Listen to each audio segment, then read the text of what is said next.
Got an ambitious program today. We've got a whole lineup of fabulous speakers, and we're delighted you're here. I want to just start by thanking all of the partners that have made this possible for us, particularly to the Cobb Area Council, whose space meets here once a month, final Thursday of each month. So if you're in Cobb, this is the place to be, third Thursday of each month at 6:30.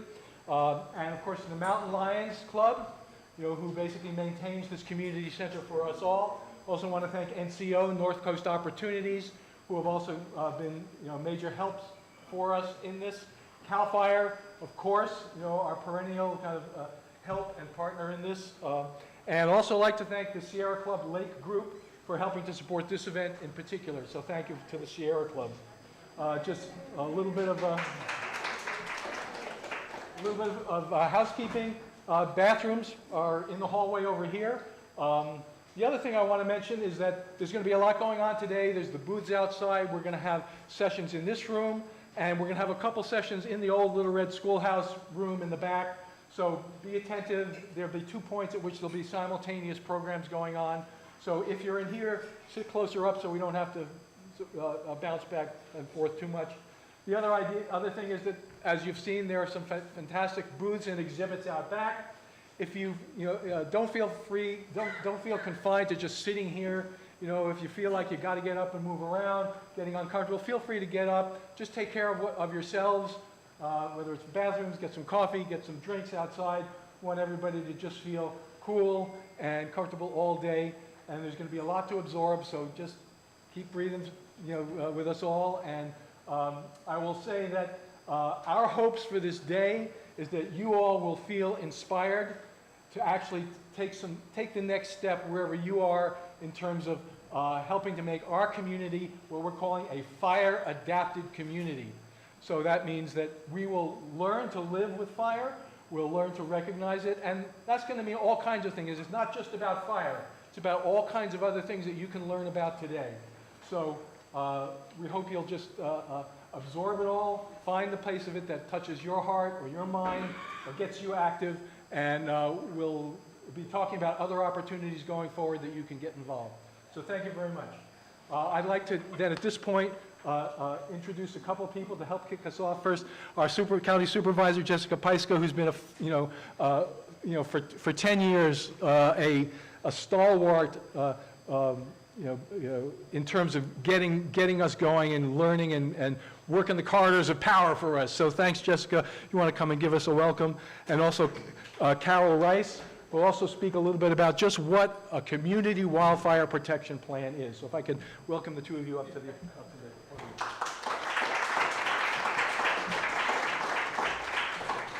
So Jessica, why don't you lead us off? Right there. Yeah, you're fine. Well, good morning, everybody. Is this working? Okay. It's really a pleasure to see everybody. There's a lot of old faces that have been involved in this for a long time and new faces. So it's a really wonderful blend of folks that we have today. I'm guessing most of y'all in the Cobb area? Yes? Oh, yeah. Okay, great. So yeah, those of you that don't know me, my name is Jessica Peiska. I've been the District 5 Supervisor since 2001. But 10 years ago this year, after the Valley Fire, we pulled together and we met in a field for the first time. And we talked about how we wanted to come back as a community and how we wanted to rebuild and how we wanted to re-envision what this community was going to look like after the fire and the changes that we were going to embrace. And so it's wonderful to see so many of those original people, Larry and Nelia and Magdalena, that came together in those early days. And so much has happened in the last 10 years. A lot of thanks to the people in this room and the partnerships that we've built and developed, because this is work that no one can do alone, no single agency can do alone, government certainly can't do it. We have a lot of perspectives that we embrace, we work together. Collaboration in this area is our superpower. And we look to our partners, our tribal partners, our civic partners, our volunteers, the strength of a community really is the people that show up and volunteer and want to put that good work forward. So I just want to thank everybody. If you've been part of this for the last 10 years, if you're new, if you've shown up just recently, you all matter, you're all valuable, you're all part of this beautiful fabric that we've been weaving together, because we are going to get to this place where we are adaptive to live in the conditions that have always been here. Although we have a new challenge with climate change, which is drastically changing the vegetation all around us and the climate conditions and the weather, so we have to continue to adapt to that as well. But I want to welcome you all today. This is a great event. It's been several years since we've had events like this, and they've been missed. So I really want to thank Siegler Springs Community Redevelopment Association for taking the charge and putting this together again. Some of the challenges, as a lot of you know, are the federal funding challenge. A lot of the resources that we have been depending on for the last 10 years to build this system where we can work proactively to protect our communities, a lot of those funding streams are going away or inconsistent or up in the air. We don't really know. And I know that there was a choice to move ahead with this, this program despite all that. And that speaks so much to the community and how much we value this work together. On the other side of the resilience piece, which we're all working together, is we don't know what's going to happen with FEMA right now. So we're in this really strange place where we've built this system to do all this proactive work, and it could be falling apart. We don't know. And then if there is a major event, we don't know if there's going to be federal resources to help us recover. So this is the time that we have to commit as individuals to our community, because we are who is here. And we have to keep moving this forward, this work forward, regardless of what's happening outside of our control. So I just really appreciate all of you showing up, your commitment to each other, to this community, and to this really important work of building this resiliency for the Cobb area.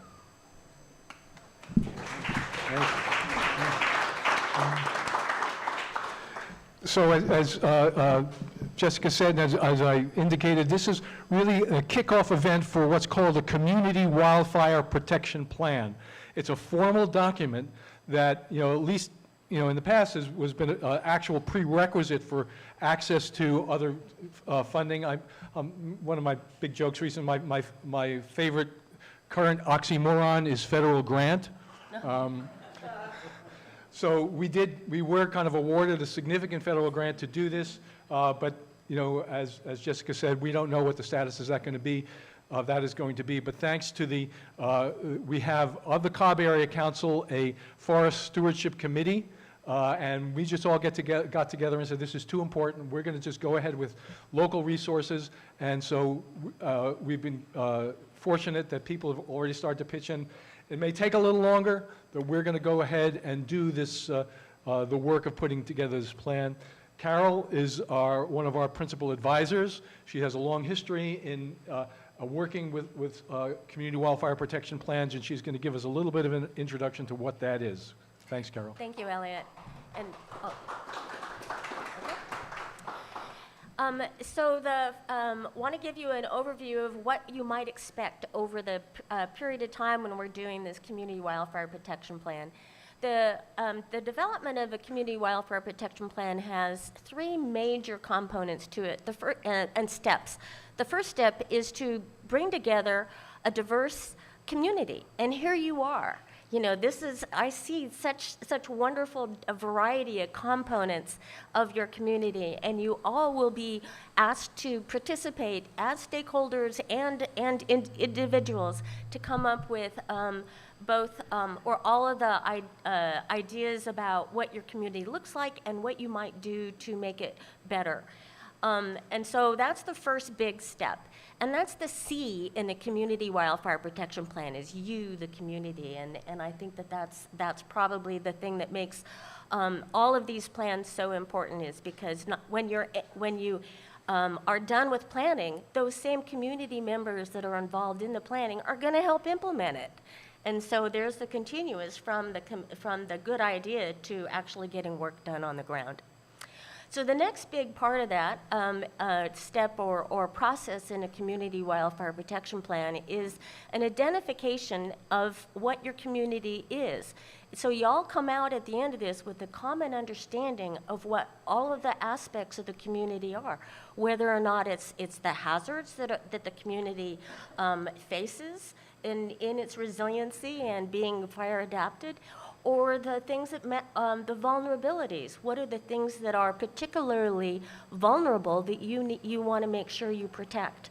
So it's that, there's an old adage of measure what matters. And so that during this process, you will be looking at what are the things that matter to you. So both in terms of mappable features, whether or not it's a particular important place on the landscape, or a program that you think is especially important. So that's the second big part, is coming to a common understanding of what your community looks like and its special attributes that are particular to you. And then the next one is, what are you going to do about those vulnerabilities, and how can you make your community more adapted to wildland fire? So this is the call for projects. It's what are your good ideas to match the vulnerabilities. And those cover all sorts of ideas, whether or not it's a workforce development program or special training or more fire-wise communities in the area. Or it may be a particular, we want a shaded field break right here. Or we want to include, rehabilitate some of the dozer lines for containment. So normally we bend it into public outreach and education, or vegetation management, or all the different ways we can support wildfire response. So all sorts of projects and ideas are of interest in this community wildfire protection plan, as identified by you guys. And then the last bit of it is an action plan. So now we have these great ideas. What can we do to make it implementable? Do we need more workforce? Do we need more education? And who might be the champion for those kinds of programs? Who might be the collaborators? What kind of funding do you think we might need to go ask for? Are there environmental reviews that need to take place? And if so, then who might help with that? So those are all the things of the last step, is how to get it to be implementable. And then at the end of that, we ask for approvals of and signatures by elected officials, by the fire departments, and by community leaders. So those are all of the steps of the community wildfire protection plan, and this is probably the most important part, is the community gathering, because you all will be asked to participate all along the way. And it'll take a little time, and we'll be adaptive right from the outset for the process. Thank you so much, Elliot. Thank you. Yeah. Thank you both. All right. All right. Well, there's a couple things about the Community Wildfire Protection Plan here in Cobb that we're hoping will be a little bit innovative. One thing to mention is that these are now become a very popular way for communities around the country. There's hundreds of them that are being produced as we speak. CAL FIRE has initiated a whole new training program. So this is really kind of the cutting edge of community-based wildfire adaptation. A couple things that we want to do here, based on the kind of more extensive strategic look we did at the community as a whole, is we recognize that there's a critical, you mentioned workforce development, but a critical economic development component to this. There's so much work that has to be done, and we want to make sure that we can do as much of it here using local contractors, local people as possible. So we'll be having a little panel a little bit later on that will be looking at that much more directly. The other thing that we feel we have some special opportunities for is we have the incredible opportunity and good fortune to have a living presence of our local indigenous peoples here in this area. People who have lived here literally for tens of thousands of years, who have absorbed and you might even say co-evolved with this landscape and having a kind of understanding that all the time that we spend with them, we learn so much just about how to have a change relationship to our landscape. Because this is one of the things that we realized is that if we want to have a different kind of future, the future is going to change, and either it can be done by design or by disaster, and we would rather have it happen by design. And so we are looking for guidance and help, and you know, just we're so lucky to have a partnership with our local tribes, and I'm honored to be able to welcome next to our conversation this morning 3 local tribal members, particularly Mr. Ron Montez, who's a tribal elder from the Big Valley Band of Pomo, as well as Corinne Pierce, who is a nationally recognized cultural educator, and Jordan Reyes, who's a key member of our local Tribal Ecosystem Restoration Alliance, who's doing tremendous work here. And so I'd like to welcome the 3 of you to come up and kind of bring us in, kind of help us set the stage for just what this day is going to be about. Yes.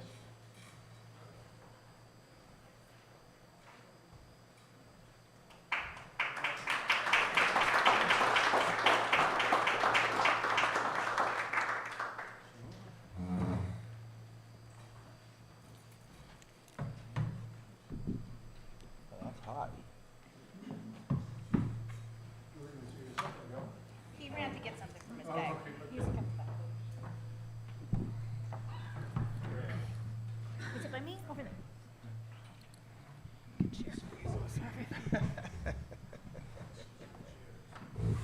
It's good on over. We can make this work. Yeah, we're good. We're good.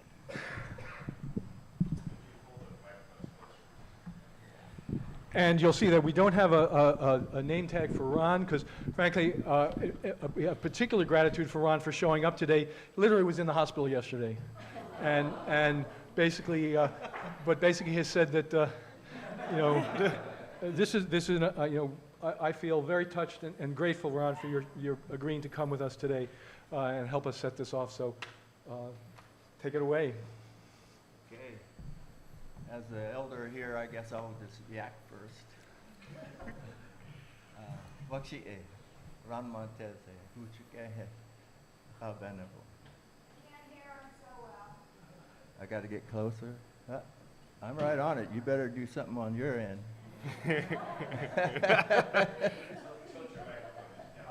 Down. Okay, how can you hear me now? Really? Okay, good. Do I have to say my greeting again? Because of our elders who have passed, we are our language keepers. They are gone. And so it has passed down to the next generation of elders, which is me. And I am so unprepared to be in that position that I am humbled at the knowledge that has been lost, and such a deep, deep part of who we are as people.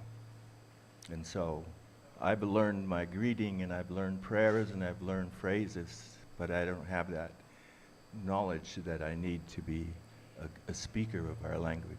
So I can say a few things to you in our language, like Duwe Name Kodi, which means good morning. Wakshi e Ran Montez. My name is Ron Montez. Buchikehe. I'm an elder man of Kabenaboy from the Rock People tribe. Our names were actually names of our geographical village sites. And there were prominent features around there that you could say to another native person, I'm from where those big rocks are over there by that mountain. And they would say, oh, Habenapo. Yeah, okay. And if there's other things that were there, clover valleys or something, they would say, I'm from that place where the clover is grown. And so this name, Pomo, is not our original name. We never heard of that until the archaeologists told us that's who we were. We were Hinto people, a people that know their creator and is in relationship with that creator and the creation that he placed us in to tend and to take care of and draw our sustenance from, and to protect it and to nurture it and make sure that it is healthy. By keeping our surroundings healthy, it keeps us healthy. And so there was a respect. Everything was related to us because it came from the same creator and Mother Earth. And so we respect that. In the days that we're living in, where we're seeing such tremendous destruction because of the fires, and I think that idea of respect has been moved to fear, and it has been moved to ideas that were not put in place to help the environment. That was someone's idea of what is good.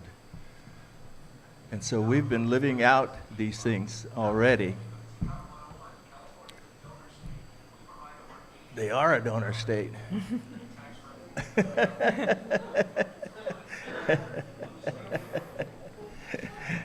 But that's all right. I had that happen before. So we are living in this time of awakening in the United States, especially in California, especially because of their ideas of management of the natural resources and their cultural resources. To us, when we look at a piece of property, and I want you all to know that your eyes are based upon your set of values and based upon what you've been taught and learned from your elders and your ancestors, and so it may vary. Ours has been based upon what I've just mentioned to you of a relationship from the very beginning of our existence, and it has been nurtured all the way down. We have had times now and before where the influence of the world around us has influenced our children, our younger ones, and they have adapted and adopted some of the cultures of the land of our oppressors. And so they start sounding like and talking like and thinking like those that are not in a relationship with the earth, with the trees. And so for us to share with you, we have to bring you into our perspective, our eyesight. When we see a piece of property, we don't put a value on it or a place where we could build a house or have a business or a getaway retreat or what. Those don't come into our minds. We look at those properties as what's missing here. If it's not doing well, that means something is wrong. And so we're looking, what's missing? Why is that creek still eroding all these banks? Why are all these other brush and things taking over these areas? And so we look at those things because they affect our ability to glean from them, to take them and to use them as part of our diet, as part of our basket making, as part of our culture, of everything. And so we look at it from a different point of view. Ours is one of relationship. So when I look at a big tree out there, I tell everybody that tree is my cousin, or my elder, or my uncle.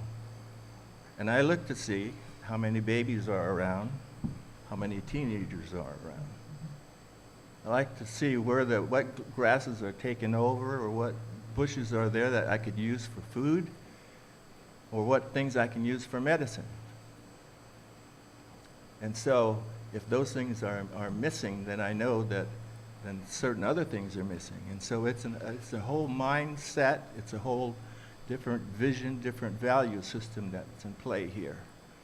And so from my perspective and my contributions to my time spent with the people here in Cobb, again, this place, Cobb Mountain, was a meeting place for many tribes to gather together, to have a big meal together, to dance, to sing, to enjoy their time together, to trade, to marry, and look for husbands and wives, and all of that was, so it had a different characteristic here, and so it was more festival, it was more happy.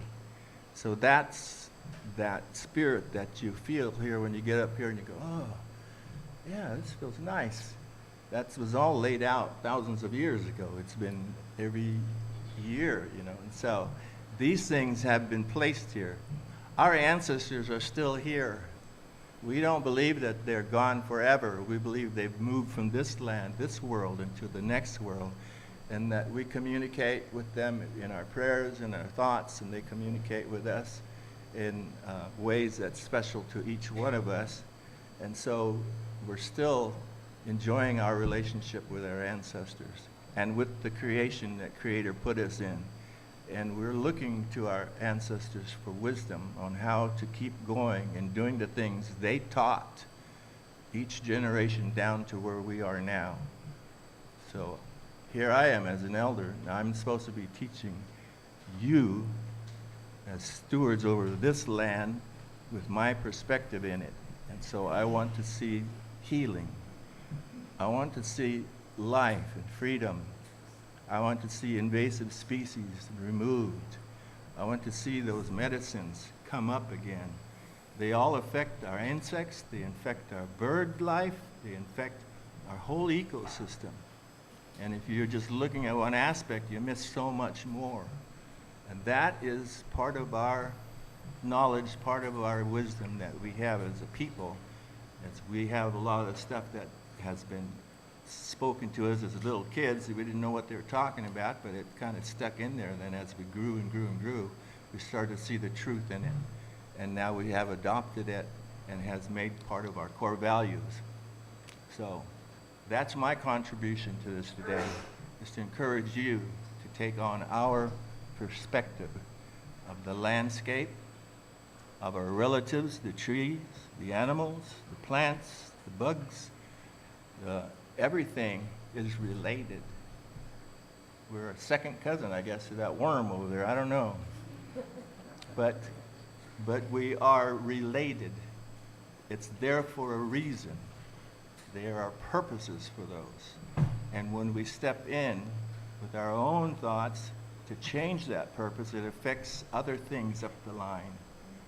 If we don't step in on certain things, it affects things up the line. And so it causes us to want to know how to manage those things that we've been given.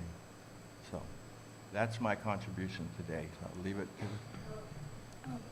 Yeah, we say, oh, here. Okay. All right, can you guys hear me fine? All right, good. Toshi Corinne Pierce. Que Casil Ana. So my name is Corinne. I am from the Redwood Valley Rancheria. I also have ancestry from Lake County. So the only place I'm not from is the coast. No relations over on the coast. So I have been a basket weaver for 40 years, which is a long time. I started when I was 9. And I grew up in a really traditional home. That was the gift from my mom. She went out of her way to make sure that I had access to weavers and elders and ceremonial people and utilitarian people. Sorry, I get emotional. But it's a real gift. I started weaving at 9, and Ron is talking about looking at your environment with different eyes. And I've been looking at the environment with basket weaver's eyes since I was 9 years old. That's right. Oh. And what I have seen happen in just the last 20 years makes me feel sick to my stomach, because this is our home. This is your home. You guys all live here, right? So I sound possessive, and I am. Something about Pomo people especially is that we didn't really own land. It wasn't a concept that we could understand. But damn straight up, we owned trees and fields of food in a way that is hard for Europeans to understand, I think. I own it like I own this man right here. It's my uncle. I can't make him do what I want him to do, but I can take care of him, and he's going to take care of me in return. That's how we feel about the trees and the food forests that we created. Unsettlers have only been in California for about 180 years. That's not very long. That's not long at all. And we have been here, archaeologically speaking, about 20,000 years that they have proof for. But absence of evidence is not evidence of absence. We've been here since time started. Our creation stories come from here. I am made from Mount Canocti. It is my blood.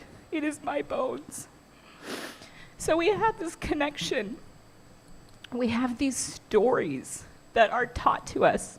Creation stories, stories of animals, stories of gathering. And they weave our culture together. And like Ron said, we didn't understand what any of those stories meant. We have a story about, one of our creation stories about fire. Okay, our creation story is fire. So if you don't like fire, you're living in the wrong state. And it really impacted me, actually, what Elliot just said. This can be by disaster or it can be by design. Thus far, it's been by disaster. We suffer, and I'm going to quote Edward Curtis, and if you guys are familiar with pictures of Native Americans, you know Edward Curtis. By the time Americans got to California, they had perfected genocide. They did it in more than one way. It went really, really fast.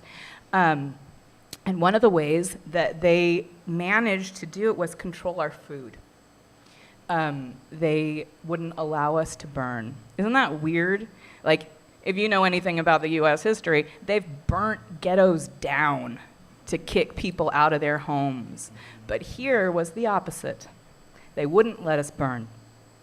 And I was standing outside just right now, and I was saying, I want to take you guys all outside and show you what's happening right now, because this place, this beautiful, peaceful, lovely place, is 5 years from disaster.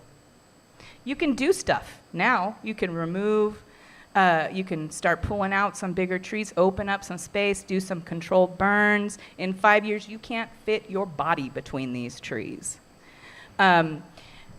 Your ancestors have had an incredible impact on this land, okay? And I'm saying you've done a lot of bad things. You're doing a lot of bad things now. We are all doing it because that's the way it was designed. In case you did not know, our forest management system was originally designed on the same forest management system as Australia. Do we have the same trees as Australia? Latitude, longitude, anything in common with it at all? No, we do not. So of course it's not working out. I am a true believer that this land is alive. It is alive. And it responds to us still to this day. And this is just my theory, and it's not really a theory, it's just an idea. When your people came here, You started chopping stuff down because you needed to build houses, right? That's what you guys did. So what did the land say? We got you. Here's some fir trees. Here's some fir trees, and some fir trees, and some fir trees, and some fir trees. And what'd you guys do? You stopped cutting down trees to build houses. You started cutting down redwood trees. When our land is like, I just gave you all these fir trees. I thought you were asking for building material. So now our forest is overrun with plants that do belong here, but not in the number that they're in. In case you guys did not know, fir trees are pine trees. And pine trees, when you are a fire steward, a fire keeper of the land, you see plants differently. I see pine trees as dynamite. They are dynamite, and here's why. They litter, okay? They drop their beautiful dry pine cones and needles, and they make up, a good 2 feet, and then 3 feet, and then 4 feet. And then when the fire comes, all that stuff underneath preheats the sap in the tree. You guys know fat wood, right? How many of you guys have fireplaces at home and you start with super sappy pine wood, right? Because it sparks. So that's preheating in the tree. When the fire makes it up to the canopy, which now it will, because it explodes and it sends burning sap everywhere. So that's how I see fir trees and pine trees.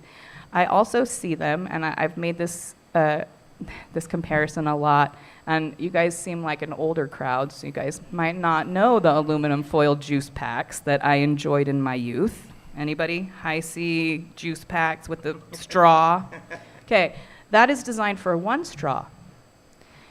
That's your water table, okay? That little packet. Now, every fir tree is a little plastic straw. And it's just tapping them in there, and there goes your water supply. And those roots go way, way, way down, straight down. They're not doing any good for the land. They're not holding water in the roots like oak trees can do. Europeans also brought over these really evil grasses, okay, and broom. And all these non-native grass, we did not have grass like that. We did not. And surprise, those things that you brought over are way more flammable. They burn at a higher temperature. So when they actually do catch, they are doing damage. They are not doing good. Controlled burns, cultural burns, those bring good. Okay? When you burn, so on the way up here, broom. There's a ton of broom. It's so pretty. I hate it. That stuff will pop and sizzle and catch really hot and burn so hot that it sterilizes the ground. Okay? So it's not helping. There is good fire. I'm gonna share a story with you guys because I like to share stories. And I tell this one a lot, and I think it can kind of help you understand our point of view when it comes to fire. Just so you know, I'm also a California naturalist, so I'm not just, I am a total nerd. Like, I like to study pollen counts going back 3,000, 4,000 years. I do a lot of really, really crazy stuff. But Native people have been affecting this land since we've been here, according to the pollen counts. We have decided what is going to grow. We have decided what we're going to remove and what we're going to cage. People are shocked to know that our ancestors caged oak trees. Like, why does that shock you? It's so weird to me. Okay, so here I'm going to ask you guys a question. I hope you get it right. My elementary kids get it right. My college kids get it wrong every time. So after Native Americans, who were the first people here in California who came? Somebody? Who said Russians? Yes, the Russians got here first, okay? And you can't trust the Spanish because, and I'm not saying that you can't trust all Spanish now, what do I know? But you can't trust their reports because they wanted something. They wanted land. They wanted gold. And they also came to a land that had already been decimated by germs. The germs and your wild oat grasses got here way before any Europeans got here. Way, way before that. And you also can't trust the unsettlers. Americans straight up lied about what they found over here because they were writing advertisements for people on the East Coast to try and get them to come over here. So they're lying. But the Russians say straight up, all the way from Bodega Bay to Washington, this land was park-like. How many of you guys ride horses? Anybody? Gosh, nobody? Okay, so it takes a lot of room for me to ride a horse and Jordan to ride a horse and us be talking next to each other. So the Russians said that you could go from one tip of California to the other astride on horses. If you go outside, there's some trees I can't slip through. It was on purpose. Everything was designed for a purpose. And if you don't believe that, I want to tell you, I teach a lot, and I sit in a lot of college classes, and high school is the worst, actually. I often hear them talk about civilization, like agriculture and civilization. We had agriculture. We abandoned it over 7,000 years ago because it was stupid.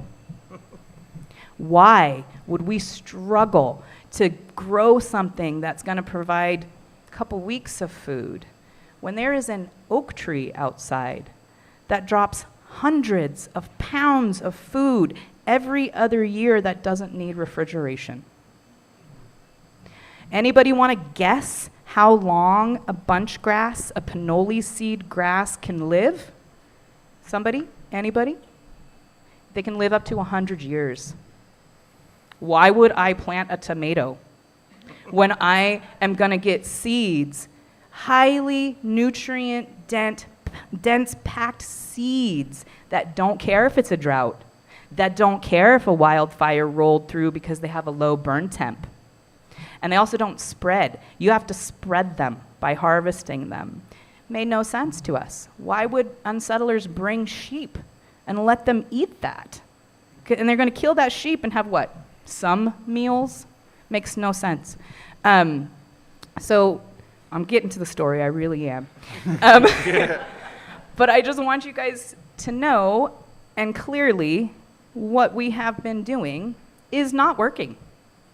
It is not working, and I'm okay with saying that. We need a new way, a better way. And we've been here so long, and I challenge you. I teach, for Terrella, I teach their stewardship thing, and one of the easiest things that you can do to change your vision is go outside and take in the landscape, and then remove, with your imagination, all of the invasive species. Get rid of the broom, get rid of the dandelions, get rid of the vinca, get rid of the periwinkle, all that gone. And then remove every pine tree under 80 years from that scene.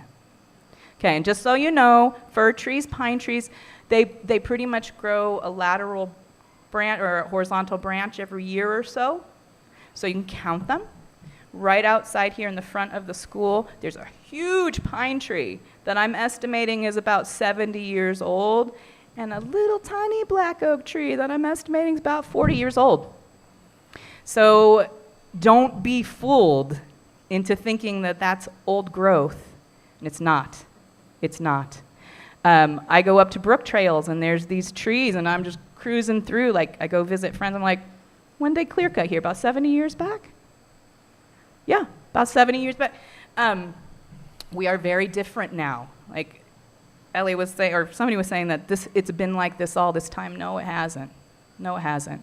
I really challenge you to go online and find historical aerial photos of California.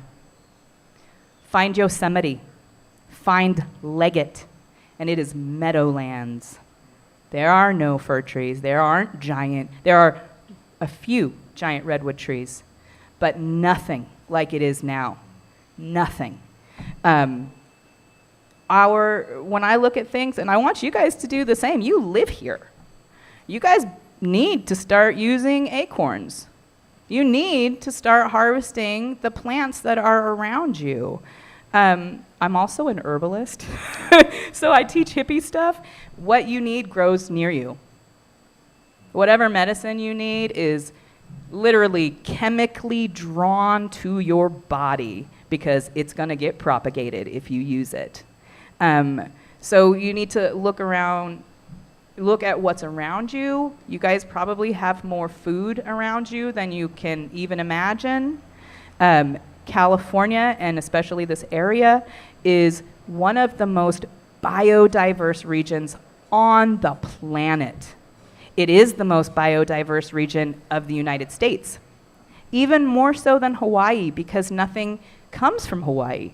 You can grow anything there, but you can't, there's not really anything specifically from there. For example, in Georgia, they have 1 or 2 types of pine trees, and we have like 8. We have 22 kinds of oak trees and over 20 different kinds of hybrid oak trees. We have over 20 different kinds of manzanita trees. We have so much biodiversity here that everything that we need is already here. I lived through the 2017 Mendo Complex fire. So we lost 20% of our housing on our rancheria. We would have lost all of it if it wasn't for the men of our tribe staying behind and literally fighting the fire. And it was the same night that Ilem burned. And Santa Rosa, same night. Everybody I loved was in danger in that night. It didn't matter if they were over here on the lake. I was like, and I felt like God was pointing his fiery finger at me. Like, all your cousins are in danger. And, you know, and I heard them say on the scanner, the reservation's a goner, just leave it. So they left. We had just bought a fire truck. They actually named a day in Ukiah after the men of my tribe because they basically saved Potter Valley because the mountain was going to go, or the fire was going to go over the mountain. So the story I'm going to tell impacted me so much after that, okay?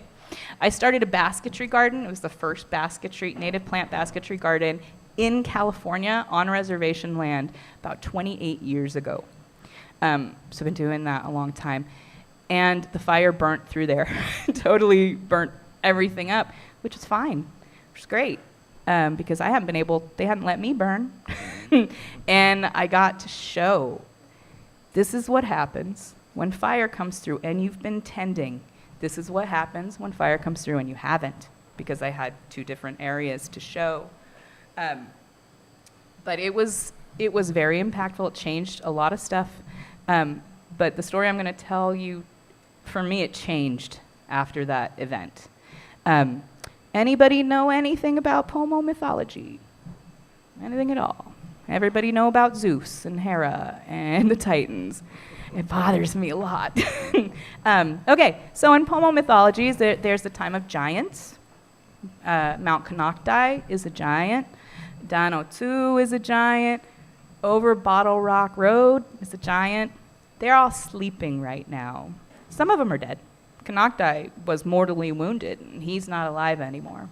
But Obsidian Man is still alive, and I drive over his back every time I come on Bottle Rock Road, so I feel really blessed. And then there is the anamorphic times, which is when animals and plants and spirits were much more like people. We all lived in villages, we communicated with each other, and I often think about a Cobb when I tell this story, because in my head, those anamorphic villages were very much like this meeting place, you know, where everybody's there in their family, but they're like, I might marry that guy, you know, or we should trade some beads, or, you know, and so I'm always imagining it like that. And there's something I always like to share about this village, because it just makes me giggle. So Blue Jay is captain of the bird village, and captain is kind of like chief. They are our spiritual leader, they make the decisions, and so Blue Jay's captain of the bird village, and he is the bravest man in town and the stupidest man in town. So he gets into a lot of, and I really know a lot of people like that. So I always like to mention him.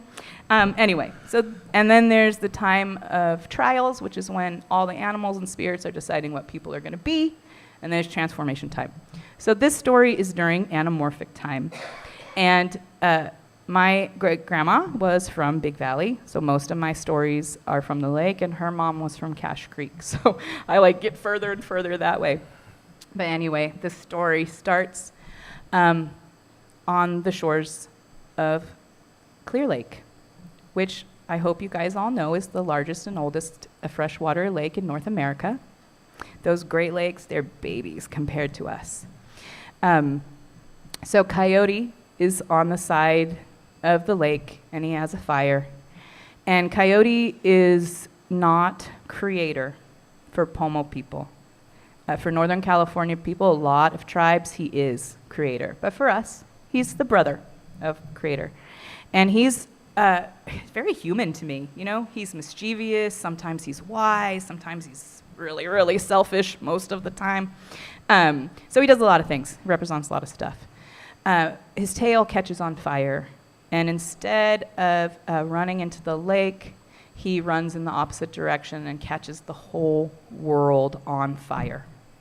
And the fire burns so hot that it destroys everything. Okay, and when I say that, I remember the fire and how hot it got.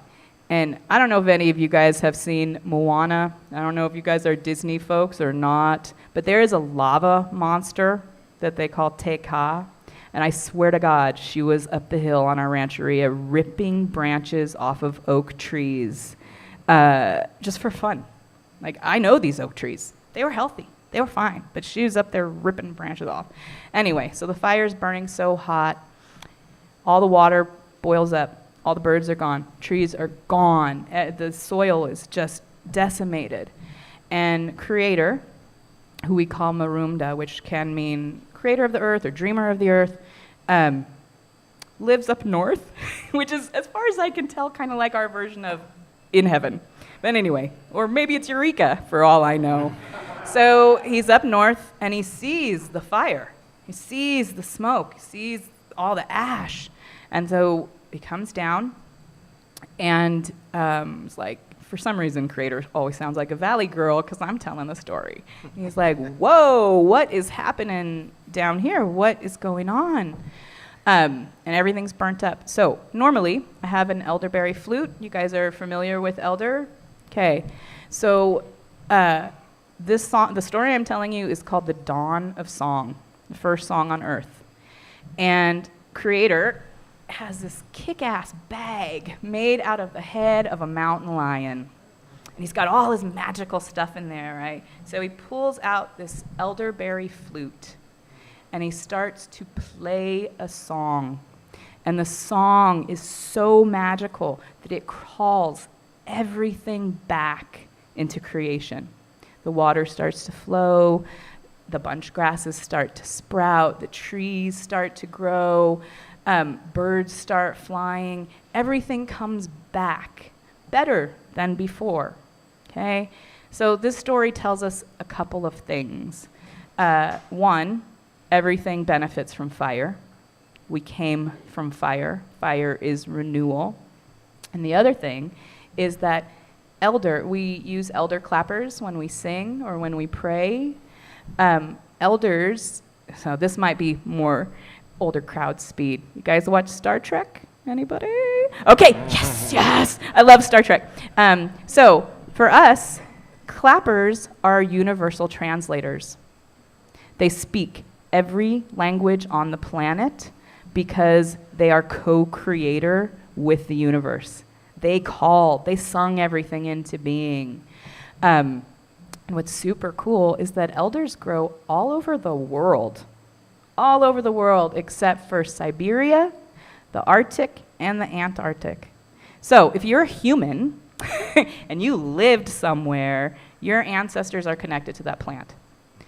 And that plant is here for you. You should be protecting it. You should be using it. You should be asking for its help to see the landscape in a new way. Just so you know, my dad's German. His dad came from Germany between World War I and World War II, so I'm okay with that. I have European roots. I also have straight up redneck roots because my grandma is from Virginia. And so definitely got that colonizer blood in here. But they were rednecks. They really did fight in the redneck revolutions in the mines, so proud of that. For Europeans and European descendants, this is more than just a weird concept, I think, for people. This goes against what your ancestors were raised with. Did you know in England you still can't own property? You can lease for 99 years from the Queen.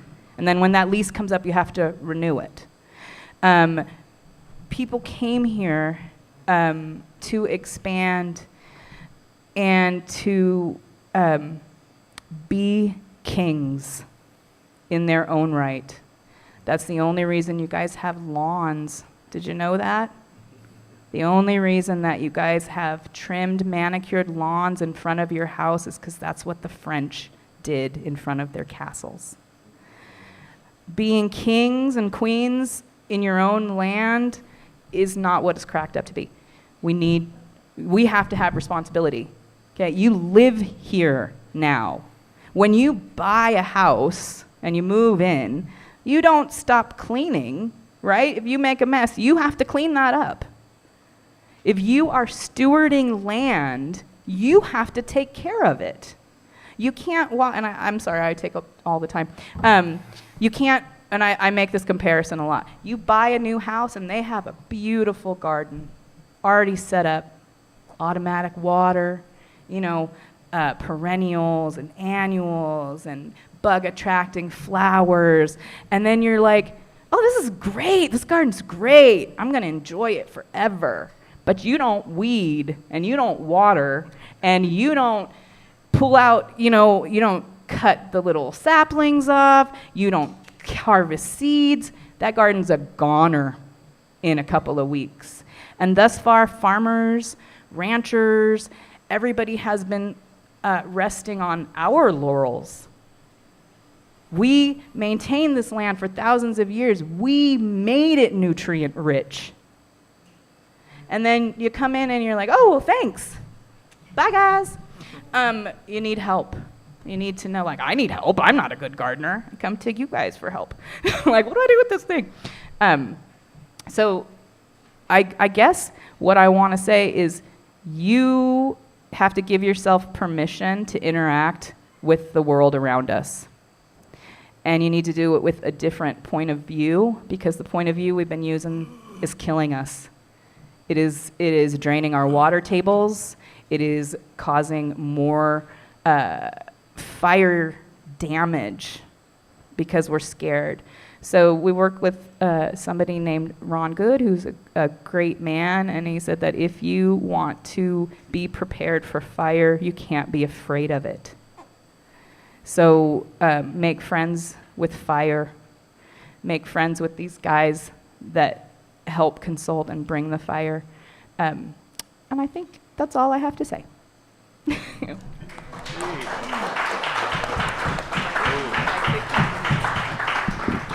What's my time at? About 15. We started 5 minutes late, so 15 minutes. All right. Amenihi, Kalaktek Tulenkati, Kani Kasaka Uliomi. Good day, my name is Jordan Reyes. I'm a Middletown Rancheria tribal member, but I'm also the field coordinator for the Tribal Eco Restoration Alliance. It's an intertribal nonprofit based out of Upper Lake here in Lake County. We work on revitalizing a lot of the ecosystems to their native ecology. So it's going in and removing those invasive plants so we can propagate our native plants, because a part of it is a part of our cultural heritage. It's part of our identity. So I never was a basket weaver, not until I learned from Corrine working with Tara, and that's what I steward the land for my basketry materials, my foods, my medicines, and I use those on an everyday basis. I live here in Hidden Valley, so even there I have an undeveloped lot, and I use that undeveloped lot, and I have a lot of wild plants out there that I can use. I have yerba santa, I have soap root, I have buckbrush, I now planted 2 blue oaks on that lot. And because I'm at a higher elevation, I don't have a lot of blue oaks that are propagating out everywhere. So I'm starting to make some. And I'm very angry at the deer because they're eating them all. But I've just also started doing burn pits there. You know, I've recently been written into California's law. I'm a cultural burn lead for Middletown Rancheria. And about 2024 and 2023, we did 2 cultural burns out in Middletown Rancheria. I don't know if you guys are familiar, the Beaver Creek Winery, the old winery right there at the edge of town. We burned the oak grove there for the acorns. And the second year I was able to lead that burn as a cultural burn lead. And that gave me the tools I needed, but it also showed that we as a community can steward our lands together. And that's what a lot of you are. I don't see you as allies. And like Corinne said, this is your home too. You're good neighbors. You want to be able to take care of this home because you call it home too. You see the beauty in the land for what it is. So now it's time to start acting like it by helping us be out there. And one thing is the natives used to be here since time immemorial to steward these lands. And so it's really good to have them there with you because they know how these plants are. They know how they react. They know what they need. They have all of these knowledge. So being able to let them lead and show you how it does so that way you can take care of these lands is the main focus. You know, being able to be in this area of Cobb, this is one of those shared areas like Uncle Ron was saying where we met. And this is a shared area between Middletown and Big Valley. And we have connections with each other. For Big Valley, in our traditional language, for Lake Miwok, they're Chapayomi, which is rock home. So it shows that there's that connection between us. And another one is, while we are called POMO, that's an acronym given to us by the government. It means people of mixed origin, because they couldn't pinpoint exactly where these villages were coming from. So they had to look up. I'm going to interrupt you because that's not actually right. Is it? Help me then. Okay. I'm going to tell you guys where Pomo came from. So when Uncle Ron introduces himself, he says, Habamato village. So when I say where I'm from, I say Kasilkai Dano, the Redwood Valley village. We don't ever say Pomo. There was one Pomo Dano, the Pomo village. I'm going to pass this around, actually. You guys can look at it while he's talking. This right here. Does anybody know what this is? This rock? It's called magnesite. In Pomo, in almost all of our languages, it's called Po, which means gold. Not gold. We didn't care about yellow gold. This is our gold. Mo means whole. Lamo, Shimamo. Po-mo is the quarry, the village where they quarried this rock. And every tribe that used this as money and had similar stories, and we don't even speak similar languages. Their language to me, it might as well be Portuguese. This is why we're all called Pomo. Every tribe that used this is now called Pomo. So it isn't people of mixed origin. It's actually named after the Pomo Dano village in Potter Valley. That's why I still call myself Pomo, because I have relatives that lived in the Pomo Dano, But this is it. I'm going to pass this around, and you guys can guess how much this rock cost. I don't care about diamonds, but these are my diamonds. Okay, go ahead. Thank you. As you can see, I'm always learning from Kareem. And another thing is we do speak very different languages, but we also have commonalities with our customs and traditions, and that's because they came off of the landscape. All of our dances, our songs, all of our medicines, ceremonies, they came from the reflections of the land and reflections of us. So being able to connect back to that land is a part of what we do at Terra. We have all these trainings that we do according to the NWCG standards, but we add different learning abilities to them. We add the cultural aspect of why we do control burns from what we see it from a Western standpoint, but what makes it different as a cultural burn. You know, a prescribed fire could have goals and objectives that are measurable, things that they want, like they want invasive removal, or they want different things for wildfire resiliency. Whereas for a cultural burn, we're looking for different outcomes. We want to see zero mortality in our oaks. We want to see we want to remove a lot of the invasive pines and firs. It could be different aspects of that, but the point of it is for us to be able to practice our heritage again. And a lot of it can come down to that. You know, there's a lot of miscommunications amongst the different communities, from tribal communities to non-tribal, but we're all here together, and being able to speak to each other on things that we need is the main premise. And one of them is, all of you guys want wildfire resiliency, and cultural fire can bring that to you, because when you have cultural fire, the people that were here first are able to steward their lands and be able to practice their heritage again, but then you get a wildfire resilient community instead.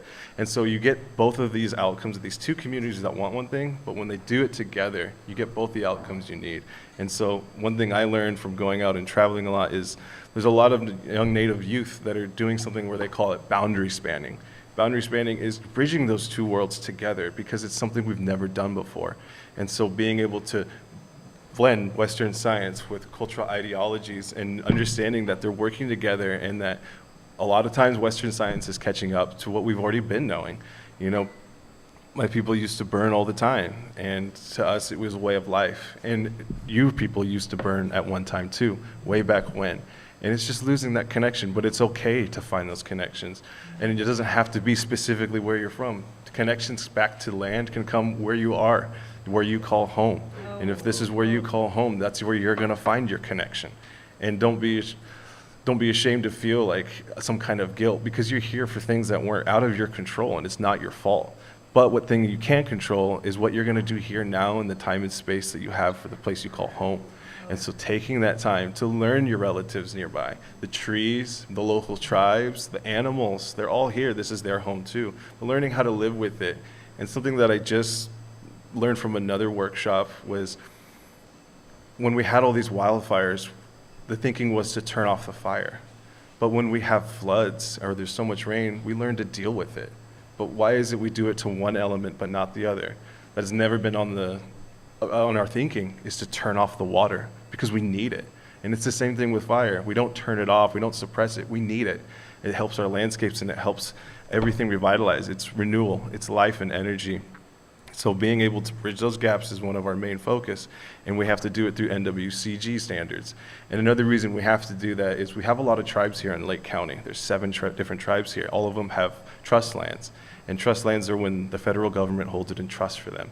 But then we have to abide by the rules of the Bureau of Indian Affairs, and they keep us from being able to steward our lands. California is making a lot of strides in allowing us to have those sovereignties back, being able to have cultural burn leads, SB 310 allowing us to burn without having to interfere with CAL FIRE whatsoever.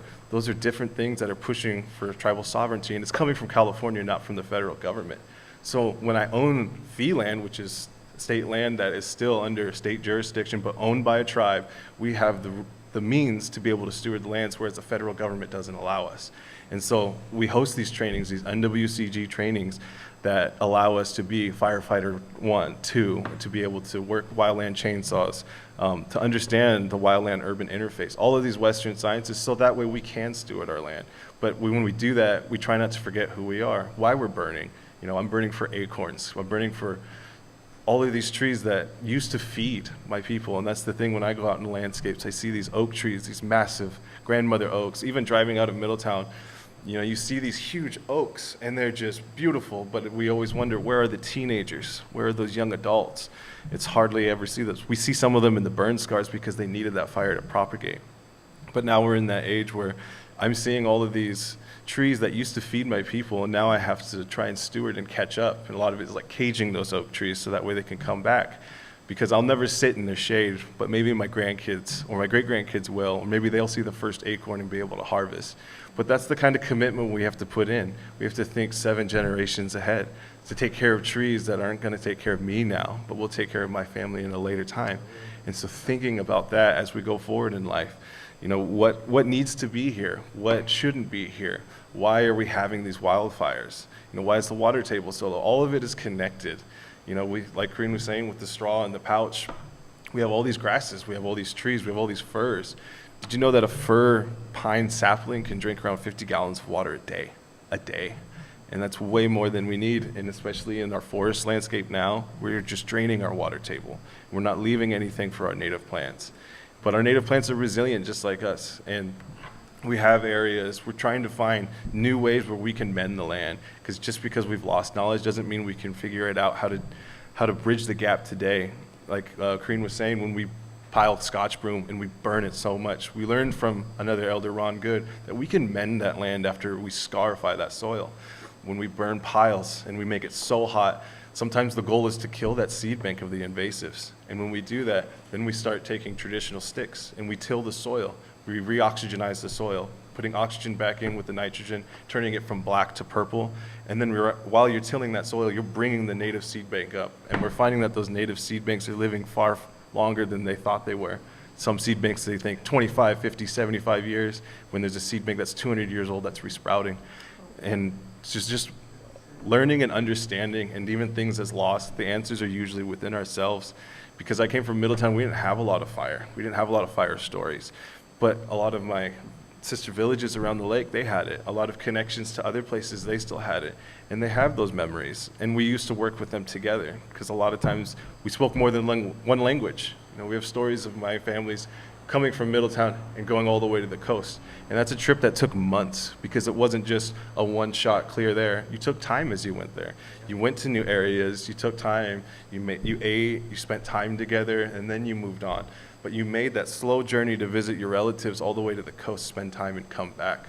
And so really connecting back to each other is what we need. And a lot of our trainings, they take us to other tribes, and we take us to greater communities as a whole.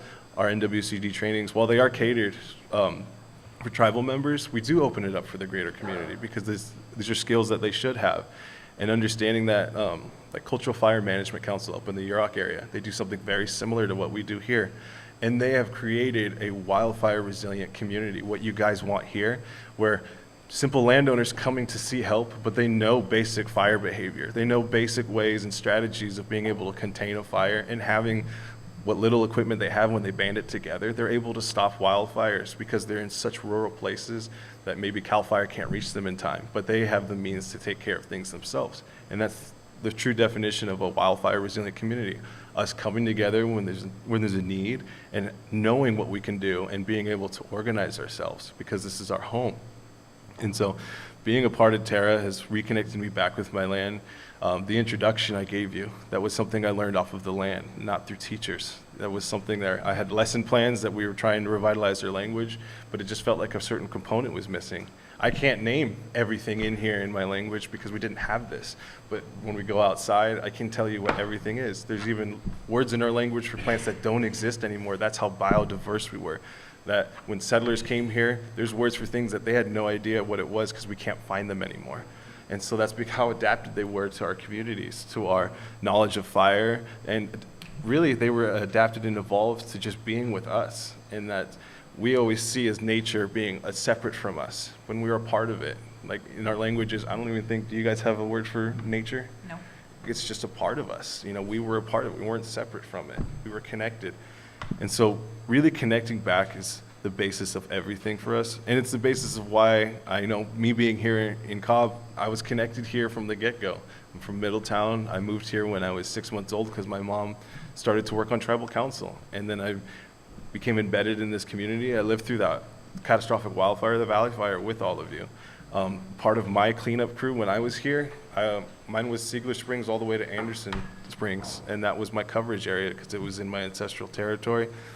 But seeing how my community felt through the wildfire, native or non-native, it was destructive and it was heartbreaking, because these are the people I grew up with. You know, I saw a teacher that I had known that was really supportive when I was in 8th grade. You know, he didn't have a home, and I saw it, and that's what kind of broke me, because my community was in danger and I had no idea how to help them. I grew up not knowing.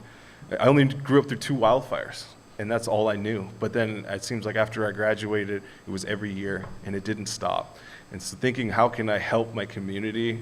At first it was, how can I help my tribal community? And then I realized my community I'm a part of is here. It's part of the greater community. You know, I played sports with a lot of kids from these communities. They're embedded with me. And I just wanted to be able to be there, not only for my people, but for all of us, to be able to have a healthy landscape and to have something for our kids, for our future, and being able to share that knowledge. You know, there's some things that we can and can't teach, but what I can teach, I'll make sure I share in abundance, because it's something to be shared, so that way we have a safe home together. Trying to think what else, how much time I got. Negative. Sounds good. Thank you, everybody. Elliot, I want to say one thing.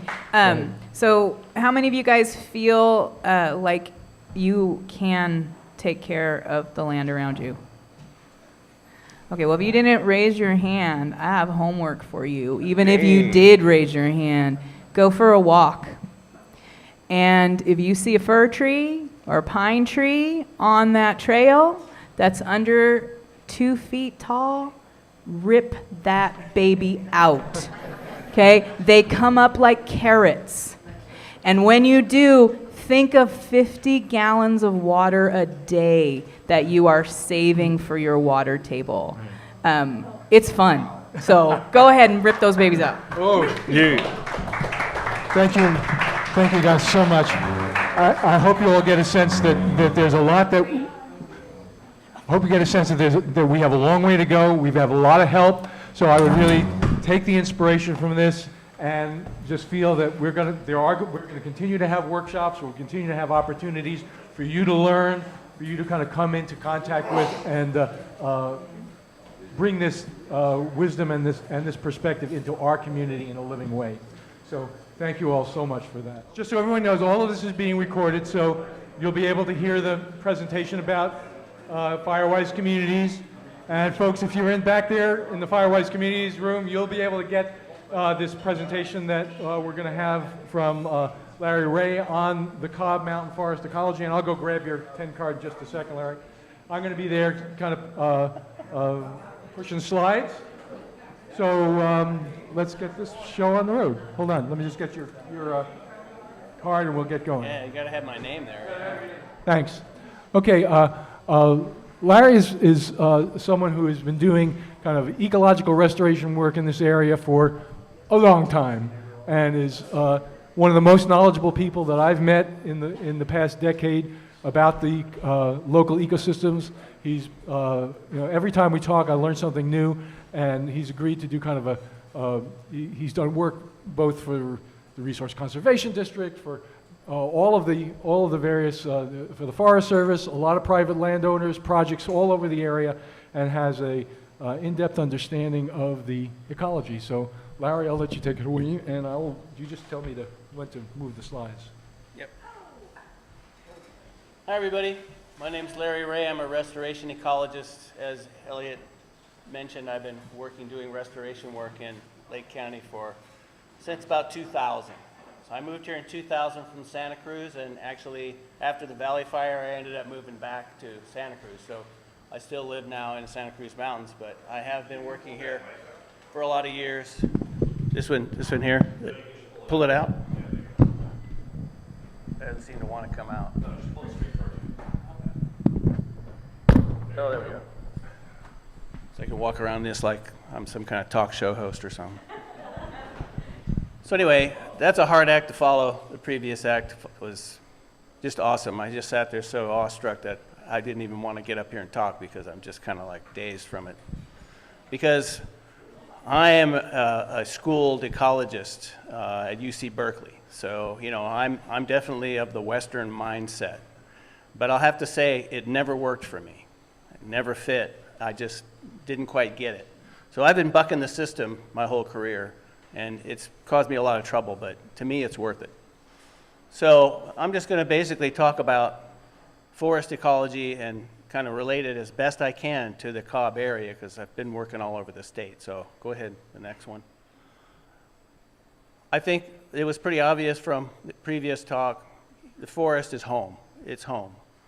I mean, the word ecology basically means the word home, or their house. That's the Latin. Means your house. So when you think about ecology, it's basically your home.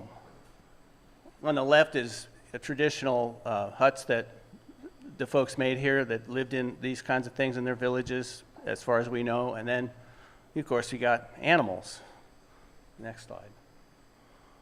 And in California, we've got lots of variety of forest, as was mentioned. There's a huge biodiversity here. There's over 6,000 native plants in the state of California. It's one of the biological hotspots on the planet. you see all the mix of colors, that is only scratching the surface. These are just like plant associations, like the red is montane forest. The yellow is chaparral, but there's a dozen kinds of chaparral, so it's all kind of lumped in together. But basically, if you look at over on the left, we got 33% of the state is covered with forest, so that's a third of it. And that's pretty much a good average around the world, is about 40% of the planet.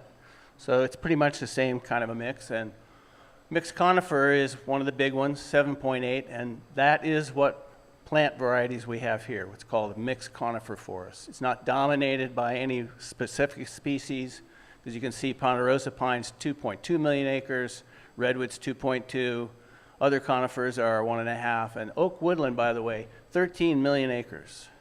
So oak woodland's really dominant in California. There's a lot of oak woodlands, and there's several different types, but oak woodland is a major ecotype. Next slide. And the study of ecology, it's really about the interactions.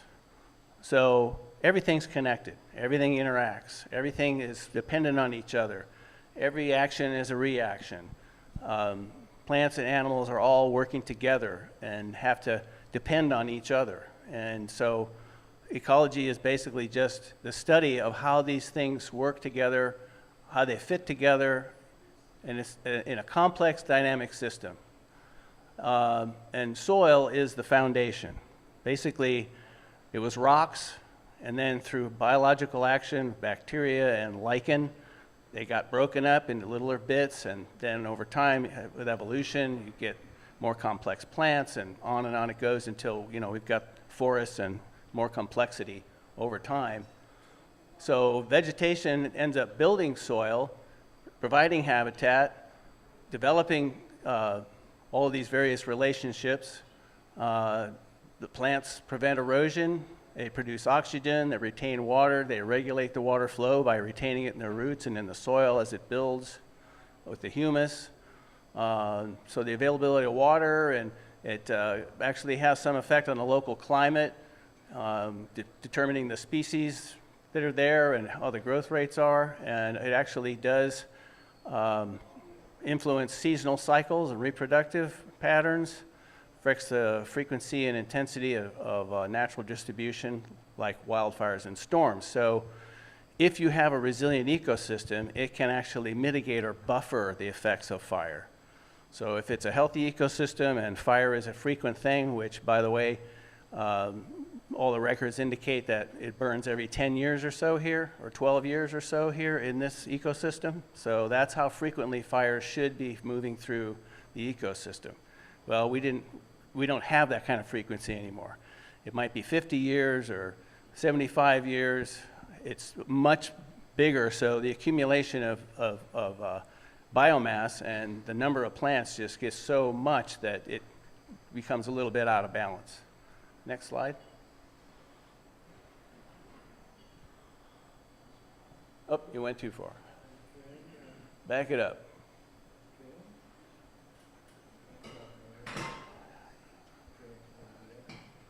Backing it up's not so easy, huh? So you're getting me confused now, Elliot.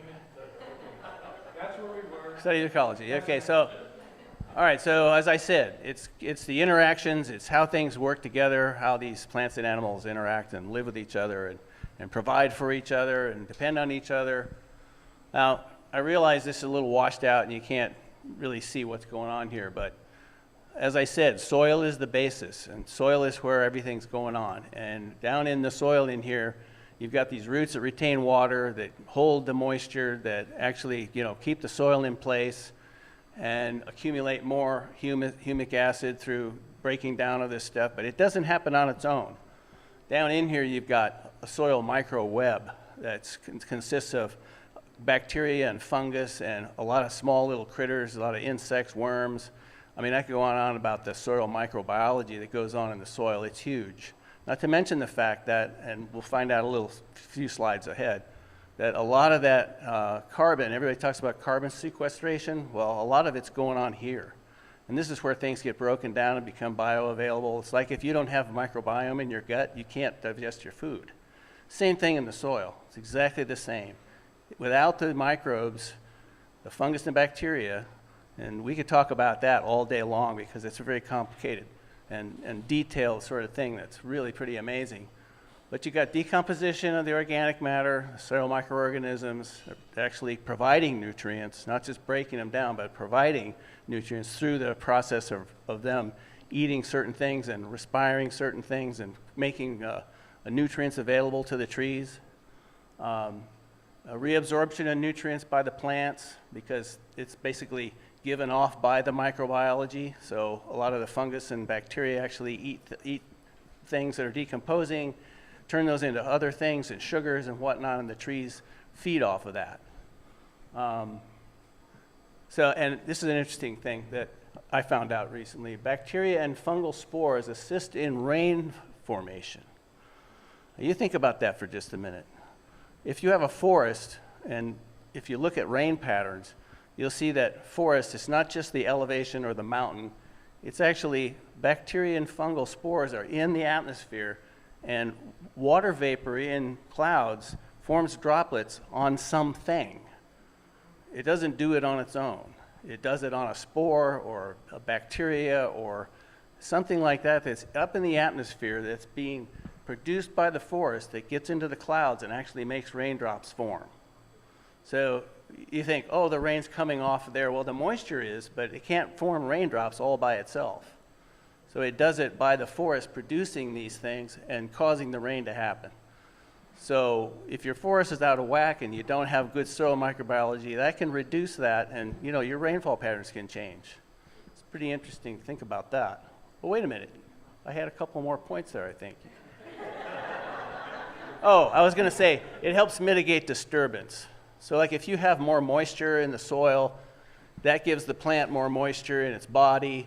It makes it more resilient to wildfire because it can't burn as readily. And so when there's droughts, the more retention of water you get here and the more soil microbiology you have, action you have, the healthier the tree is, the less likely it's going to get a beetle kill or be stressed by something else and cause it to die and cause more fuel for a fire if it comes true, because it's going to happen. And then the carbon cycle, which we'll talk about. Well, you just, come on, buddy, get it together. So the carbon cycle is a simple thing, but it's also a complicated thing because you think about, sequestering carbon, or, there's carbon that's being produced through, plants growing and pulling carbon out of the air. But it's a cyclical thing. It basically feeds back into itself. So as a tree grows and then it dies, it releases that carbon back into the soil, and on it goes. So the problem is with wildfires, when we get these big ones, a huge amount of that carbon goes into the atmosphere. And if you look on this side over here, you'll see that's not a closed loop. When you've got some amount of carbon just being emitted that doesn't feed back into the system, then it accumulates in the atmosphere. And that's why we're having some other problems with, climate change, is because these patterns are changed. They just don't work quite the way they used to. And on the right, you can see that I was talking about this before. I think I have another example also after this. So it's not real clear. You can see up there, so above ground is the lighter color, soil and roots, which is a certain depth, basically the top horizon, the O horizon, which is the organic horizon of the soil.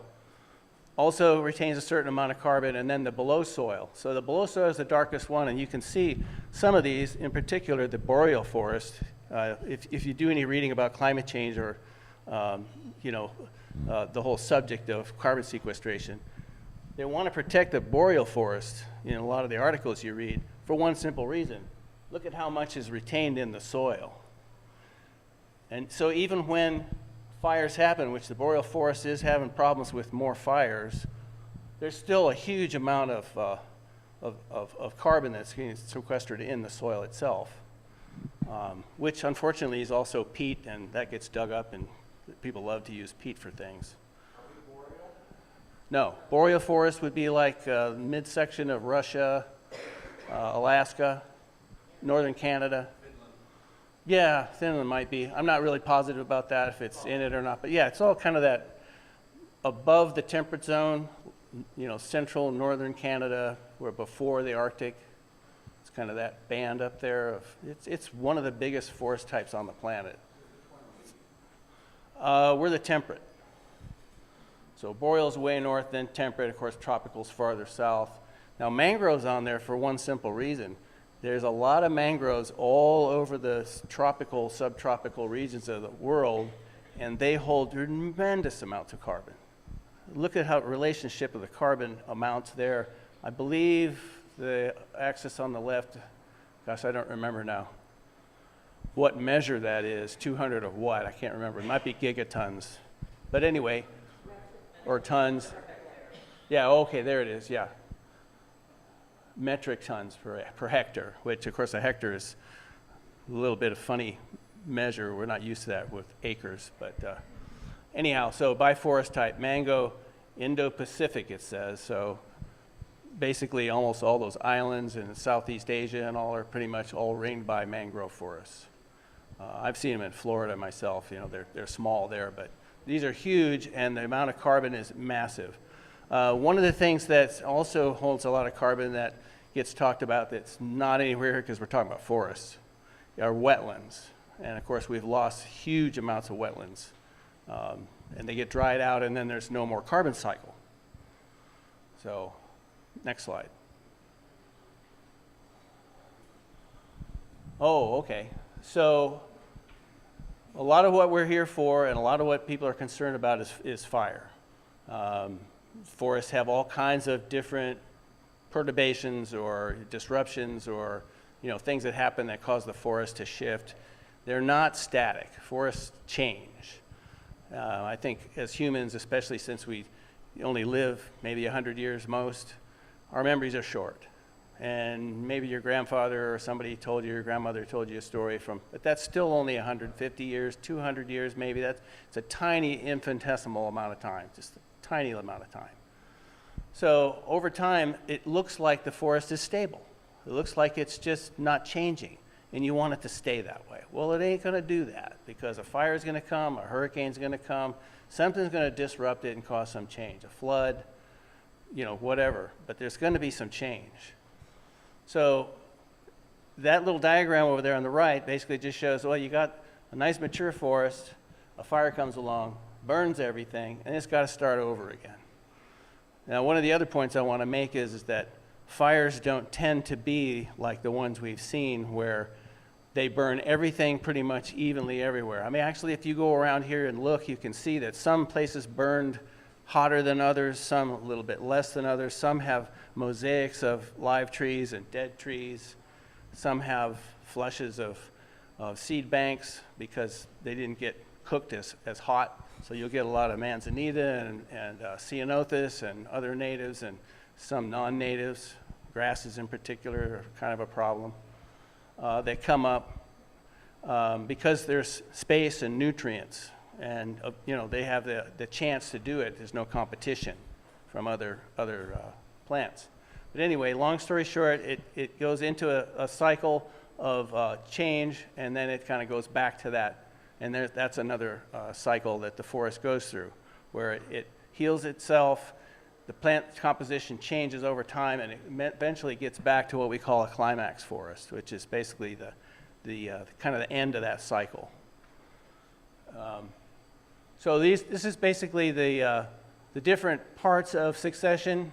So like I said, like a fire or a storm or human activity, like clear cutting, or something that humans do, land clearing, disturbing the system. It's a process where the structure of the forest changes over time. And the beginning, we call those pioneer species. It goes through various changes until a stable, mature forest ecosystem is established again, and then there's another fire or perturbation, and then the cycle starts over. So this is a normal successionary kind of thing that happens. And of course, the pioneer species tend to be smaller stuff, grasses, shrubs, intermediate or younger trees or larger shrubs, and then the climax community of the mature forest. Another thing that happens as we think about ecology and interactions and how these things all kind of work together. This is basically just a graphic that shows that over time, as this succession happens, the use of the ecosystem changes. So you get different animals. Now, the most studied of all of them are birds. I mean, how many of you know some bird nut? You know, that seems to be a very popular thing. You know, I personally like salamanders and snakes and stuff like that, and bugs, but I'm weird. So a lot of people are birders. They pay attention to birds. There's a lot of research been done on birds. I have a bunch of books and stuff over there, and there's a couple of papers over there that are very interesting. One done by PG&E of all people, that basically shows the use of birds, the change that birds go through this successionary process. They did a lot of studies about how they deal with all their infrastructure, their high tension lines, and all of their infrastructure where they have to manipulate the forest. And they basically have been trying to, believe it or not, and this is one of the things I really want to talk more about, is how us traditional, Western scientists are starting to think more like the native folks are. Like, what do we do that causes a problem? How do we do things better? How do we pay more attention to these details as opposed to just doing what we do and then having this stuff happen after the fact? We're trying to now look at it from those new eyes and think about, well, if we do these things, now we know what's going to happen. We can see what's going to happen. We're going to pay better attention, and we're going to integrate that. And I thought it was crazy that, of all people, PG&E did huge studies on how the effects of their vegetation management actually affected the bird species. So it's sitting over there by the birdhouse, by the way, suggestion box. So anyway, that's it. You get different types of birds based on where in the successionary cycle you're at. So basically, this guy can't find food and forage or a place to nest, doesn't like the climax forest. But believe me, there's somewhere close by, there's going to be all of these. I mean, there's going to be, all these habitats are going to be somewhere in the region. It's not like you got nothing but forest. There's going to be a spot where there was a fire or somebody logged or something happened, and these bird species are going to shift. And they're going to utilize the habitats that they like and where they find what they need.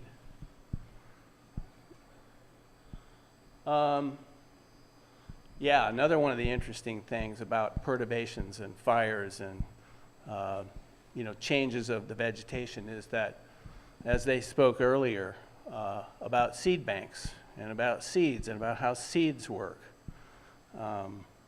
After the Valley Fire, there were plants that hadn't been seen by anybody since records were kept that showed up after the fire because the seeds were sitting in there for 100 years, waiting for the nutrients, waiting for the space and the lack of other competition, because they're small statured little plants that couldn't live in the shade. They wanted the sun. So as soon as it was opened up, the fire had heated up that soil. The seed coat had broken because it had gotten what it needed. The water was able to get in there and germinate it. It came up, and lo and behold, we've got some rare snapdragons and some fritillaries and some other plants that came up here in the Cobb area that hadn't been seen before, or at least not very much of them, in maybe little spots, but they became a lot more widespread after the fire. So that seed bank, as it says, storage of seeds, often dormant, found within the soil of ecosystems, plays a critical role in plant population persistence because that will enable them to wait for the conditions where they will flourish and then be able to do their thing. And of course, over time, they flower, they make more seeds, the ecosystem changes, they wait again. And the system keeps going, and it keeps on happening. Like wildfire, drought, or some other disturbance, they're often crucial survival mechanisms for many plants for long-term stability of the ecosystem, because the diversity that we have here is pretty extreme. And to have the ecosystem function properly, we need that diversity. That's how this ecosystem functions here. So And they require signals provided by the fire, such as heat, chemicals from the smoke. There's actually some plants that the smoke will actually cause the germination to happen, or there's a couple of trees that are called serotinous cones that won't open until there's enough heat from the fire. They'll sit there for 20, 30, 50 years, 100 years, waiting for the fire to come and actually open the cone up. It has to have sufficient heat before they'll even drop the seeds. So there's that also, the serotiny. Or char from the fire. You probably all heard about biochar and the benefits of biochar and how wonderful it is. And one of the little points about biochar is that the reason that it's so amazing is because you have to look at the structure of the char, because if you have ash, or it's burned too hot and you just have ash, or it's not burned hot enough and you've got big chunks, the microbiology does not work as well. So when you get biochar, it's basically these little pieces of carbon that have exactly the right architecture for the fungus to flourish. So without that, your microbiology is just not going to be quite as robust. And of course, robust microbiology breaks things down better. You have less litter on the floor of the forest, and so on. So let's see. And then seed dormancy, persistence of seeds. So that's an interesting one. So annual plants, they're the opposite. Annual plants, my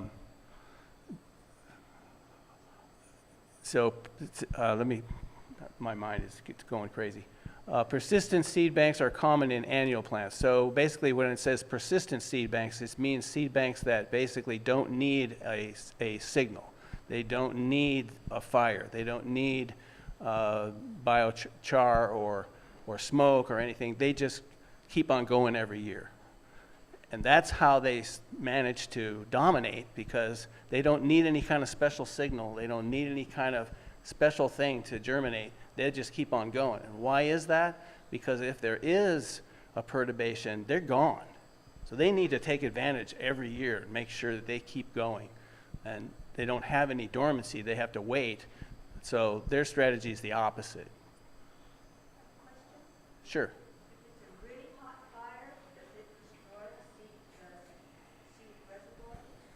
It can. There are a lot of places where it does get so hot that there isn't any seed bank left.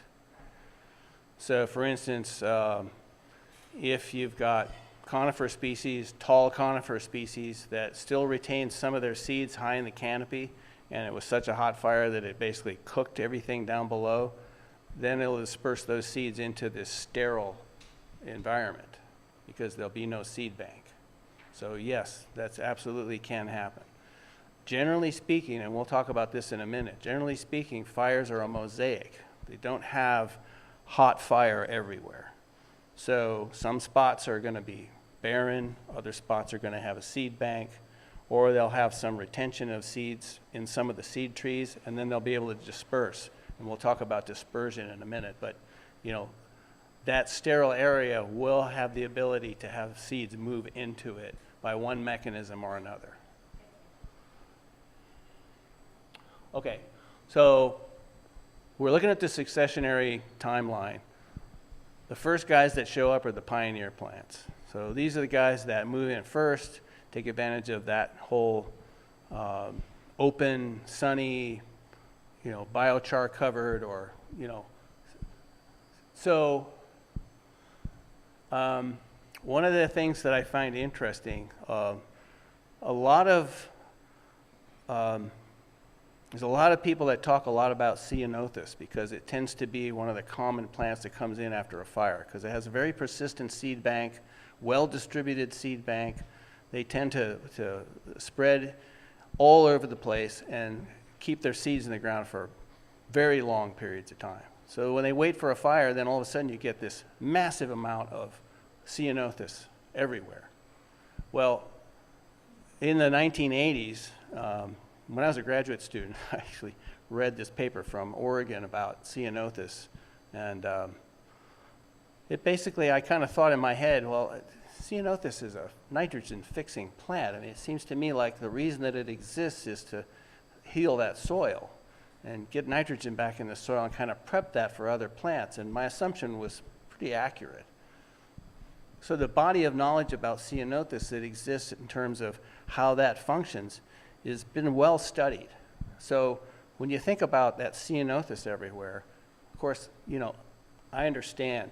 First question in your mind is, well, but if you got a thicket of ceanothus, how are the trees going to grow through it? Or it smothers out the trees. And yeah, that's true. That does. But it begs the question, don't you think that the ceanothus lives about 20 years? Oh, gee, that's about the interval of the fire. So it grows up, it takes over, it fixes the nitrogen, it makes the soil fertile again, and then a burn comes.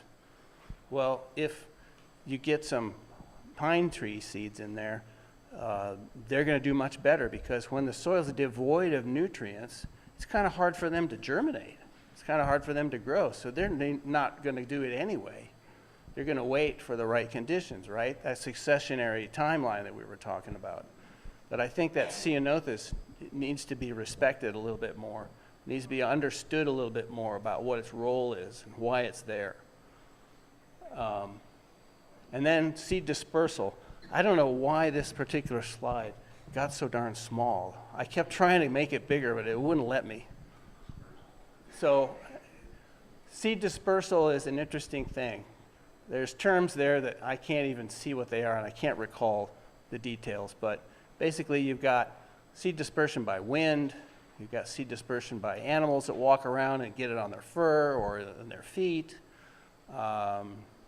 You've got various mechanisms that allow that seed to move around. So seed dispersion is a pretty important thing, because one way or another, those seeds are going to get moved around, and they're going to show up in different places and take advantage of those situations where they can flourish. Next slide. So we're talking about fire severity. So this is the Valley Fire map of the fire severity, which basically was determined by various factors about the soil and, you know, kind of estimating the heat from fire behavior, various metrics that allowed a map to be produced that basically showed how hot did it get. And if you notice that the colors, the hotter the color gets, the hotter the fire. So the green is the cooler. As it gets to the yellow and the red, the orange and the red, the hotter it gets. But what stands out? What really stands out? There's a lot of red. Tremendous amount of red. So this was a very high severity fire that really cooked this place pretty hot. So, the ignition point? Oh gosh. Yeah, it's somewhere over in the left over here. Yeah, like right in there someplace. Started in grass, moved up the slope, had a tailwind. So basically, everything that would cause it to be bad was bad. So, and of course, it went right up into a really high fuel load area with a lot of understory brush and ladder fuels and big crown burn. And boy, I know that because I lived up on Ponderosa Drive right over here, and I had nobody warn me. And when I heard the freight train down the street and wondered what the heck it was a wildfire coming right at us. And when I went down by the golf course to get onto 175 and saw the flames on the ridge, I knew I better get out, out of here. So yeah, I got chased out by that fire. But it's the measure of the effects of the fire on the environment, considering both the damage to the vegetation, impacts to the soil. It's described along a spectrum ranging from unburned, low severity, to moderate severity and high severity. So that's just the gauge that you use. But if you look at the map, you see the percentage of high severity was pretty serious. So what do we do now? How do we manage the forest, and what do we do now about it? And I would have to say that there's a big shift going on, especially here in California with regard to what do you do next? How do you take care of things? How do you manage these forests? Because I think that everybody realizes that we kind of goofed up, you know, that we didn't do the best job and that we better figure this out. It's a big lesson and one that I think people are paying attention to. There's a lot of research going on and a lot of people trying different things. And the manager of Bog Forest is standing right over here, and I went on a tour a month ago and saw all the different things that were going on and how they were trying to figure out how to best make things work, and they're doing a pretty darn good job. And they're being pretty responsible about trying to see how these things can work. And after all, it's a demonstration for us, so they are trying to demonstrate the different types of management techniques that you can utilize to, you know, make the forest resilient, make it healthy again, and they're doing a pretty nice job of it. And they've got a lot of good stuff to show up there. So, but, whoop, you did it again, dude. So, but you know, you want a healthy forest, and you want to reduce the wildfire risk, okay?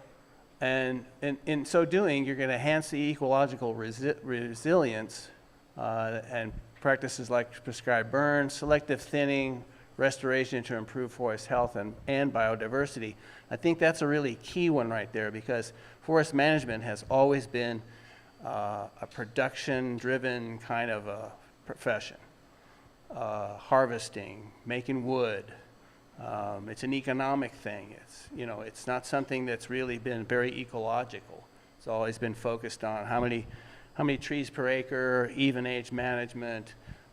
That's all changing. Now they want uneven age. They want to try and have some complexity, some diversity, integrating other plants in there and allowing this thing to be an ecosystem as opposed to just a timber production.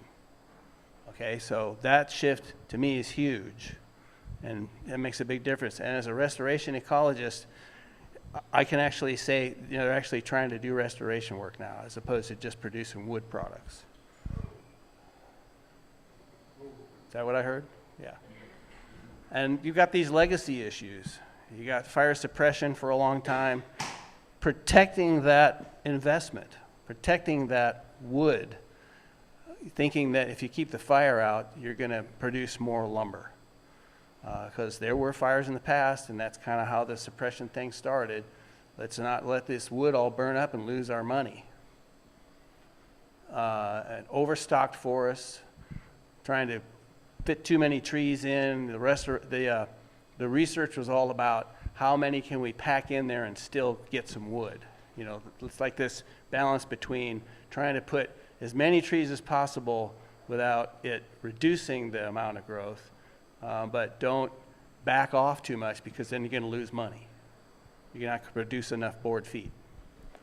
But we also have some other stuff going on. We got climate change, and the climate change is causing droughts more often, more serious. And then, of course, once you do a disturbance in this world, you get invasive species. This is another issue that's causing a lot of problems and needs to be dealt with. And to me, one of the most serious ones, and the cause of the valley fire, is non-native grasses, because they get so thick and dense and they burn so hot, and they do a lot of other things. Those guys have such shallow roots, they don't allow water percolation into the soil. The water tends to just run off because there's no roots to help it go deeper into the soil.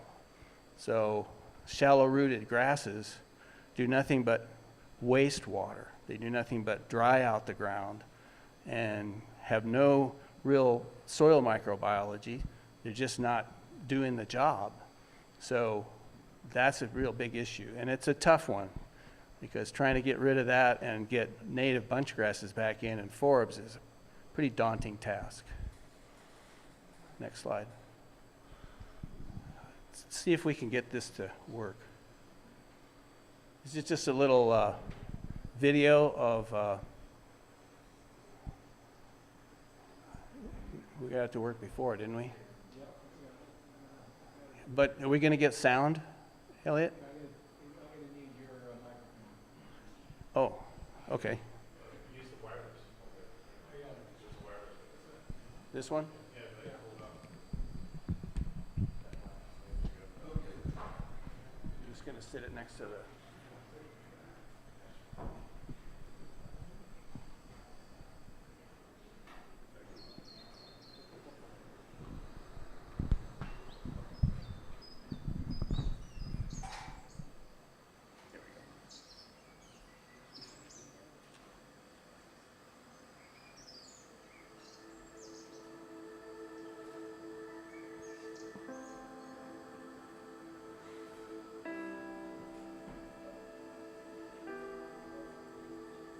Currently in the Sierra Nevadas of California, we have a massive tree die-off going on. The last projection was over 100 million trees have been killed over the last year, year and a half. What's triggered that? What is different now? Why are we seeing something that we haven't seen before? So the way I look at this is you need to step back and try to figure out how the ecosystem works, how it's tied together. One of the things we've really found over the last 10 or 15 years in the Sierras, but is also pretty true for much of the drier forests in the West, is that there are two big things that really drive these forests, that really influence them, and that's fire and water. The availability of water really influences the size of trees, how many trees you can have concentrated in a particular place, their local density, as well as the type of tree that's there. The other half of that equation is fire. How does fire factor into this? Fire really controls what's going on in the understory. And the understory is the future of the forest. The trees are regenerating down there, the shrubs are down there growing and competing with the trees, and it's the fire that comes through, historically used to come through every 10 to 15 years, which would thin the forest out, kill some of the trees, kill some of the shrubs, and kind of determine who succeeds and who eventually grows up into the overstory. There is definitely a role for mechanical thinning, and there's very, very much a role for prescribed and managed fire in these systems as well. Fire is actually, under the right type of conditions, is much cheaper to use. It can be used in a much more extensive, larger area, and is very, very effective. There's an interplay between the climate and stand density. And what we're seeing right now, really with regard to the heavy mortality related to this current drought, is not all that surprising. We've really done an inadequate job of density management. So these are things we understand. We understand that forests, if the density is managed properly, either through activity that we do or through natural means, can be very resilient. One of the things that's really driving the stress in the forest that we've currently got is the absence of fire, which has created all sorts of small trees growing into the forest, increasing the density of the forest. And because of that increase in density, there's a real high demand on the limited resources within the ecosystem, which is water. The drought sets the event for the trees to then be killed by bark beetles. So there's an interaction going on between the bark beetle and the drought, with the drought facilitating the bark beetle by reducing the tree's vigor. Fortunately, this year in California, we've had a really abundant snowfall, really abundant rain precipitation event, which I think a lot of people believe is going to ease this problem in terms of the trees dying in the Sierra Nevadas. It's unclear whether that's really going to be the case. There's only two ways to go, really, to address it. One is to take the approach, well, nature will handle it. Stands will regenerate naturally. And to the extent that there are still remaining trees in the area, they probably will. However, what we might see is what's called a type change. So from, say, a mixed conifer forest, which was heavy to pine, to a mixed conifer forest which hardly has any pine, is now dominated by other species like incense cedar or Douglas fir. The other option is to plant. We know how to plant trees, and we know how to get plants to regenerate. We can put ponderosa pine back on the landscape if we want to do it that way. One of the benefits, if you will, of a massive mortality event like our recent drought kills is that if there is a genetic basis for adaptation by individual trees, either to dry or to wet, which is highly likely because our trees are so genetically diverse, then a mortality event has a much more rapid impact on the adaptation evolution of the trees. Those trees that stay alive are, if they have a genetic basis to more drought-adapted conditions, they are the ones that then become the future parents for the next forest. It's not simple forestry. It's not the old system where you would leave the trees evenly spaced. It takes a little bit more thought to figure out where you're going to remove clumps of trees and where you're going to leave other ones. One way you can judge or get some measure of how effective your management is how many acres of forest are fuels reduced on each year, mechanically or with prescribed fire, versus how many historically had reduced fuels on them from fire when it was left unimpeded to burn through the landscape. Well, on Forest Service land in the Sierra Nevadas, that was almost 500,000 acres a year. Thinning and prescribed fire are about 35,000 acres a year. So you can see that there's a gigantic imbalance there. We really need to increase our current pace and scale by about 10 times. To do that, we're really going to have to start talking about different ways of thinking about this problem, some institutional changes, ways in which we can actually start doing treatments or putting fire out there on thousands of acres at a time. That's really one of the fundamental problems, is we really need to change the pace and scale at which we're working at. Believe it or not, that's the U.S. Forest Service. Big, huge shift in consciousness there. And in management style.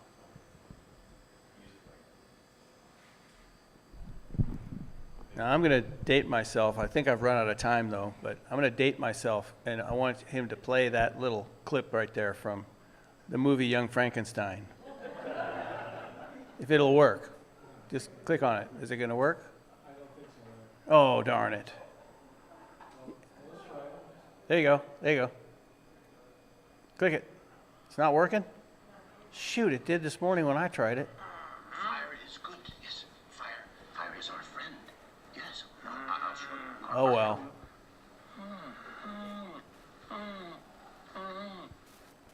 Fire is good. There you go. Fire is good. Yes, fire. Fire is our friend. Yes. He says, fire is good. Fire is our friend.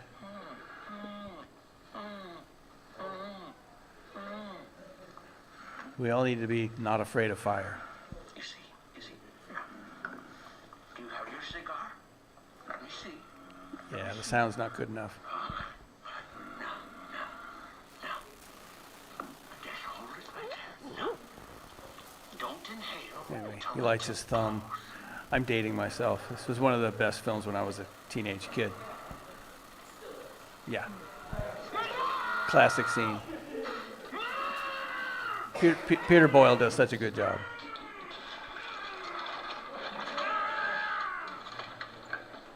And this is the clincher. Wait! Where are you going? I was going to make espresso. I love that. But anyway, the point is, we need to not be afraid of fire. We need to embrace fire. We need to have it be our friend. And so I could end there if we're out of time, because I've got more stuff to do, but this is a big subject. There's a lot of stuff going on here. Yeah.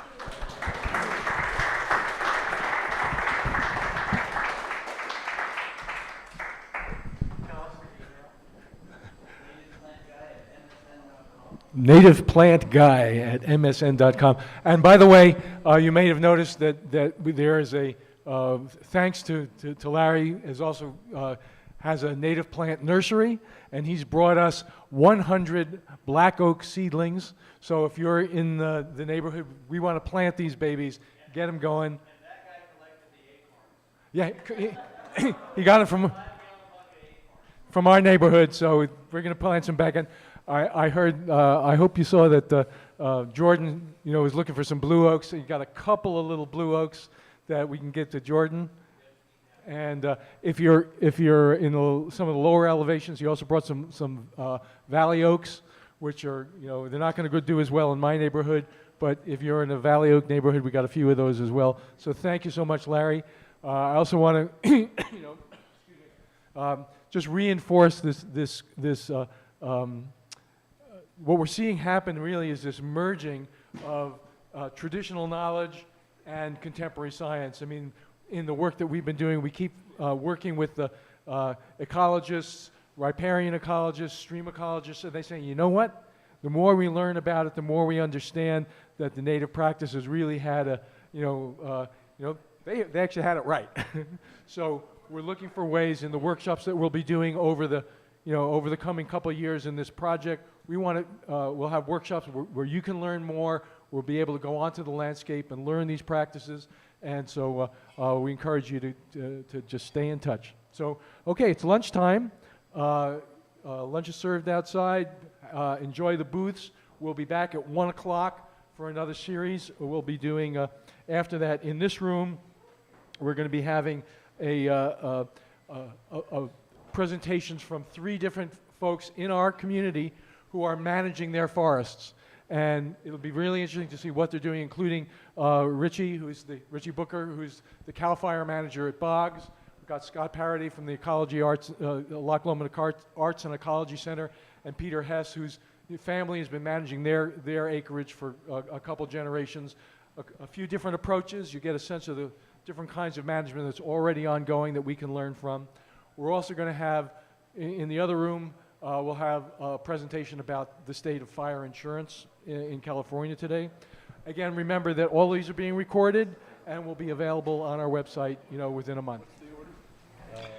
Okay, one of the things that we have, we're fortunate to have in the Cobb area is some very experienced land managers, of which these 3 are just an example. There are more in our community, and part of the process that we're hoping to use as we develop our CWPP is really to take advantage of all of this experience and management. And one of the things that I would, part of the plan is we've got 38,000 acres of forest land here in the Cobb Mountain area.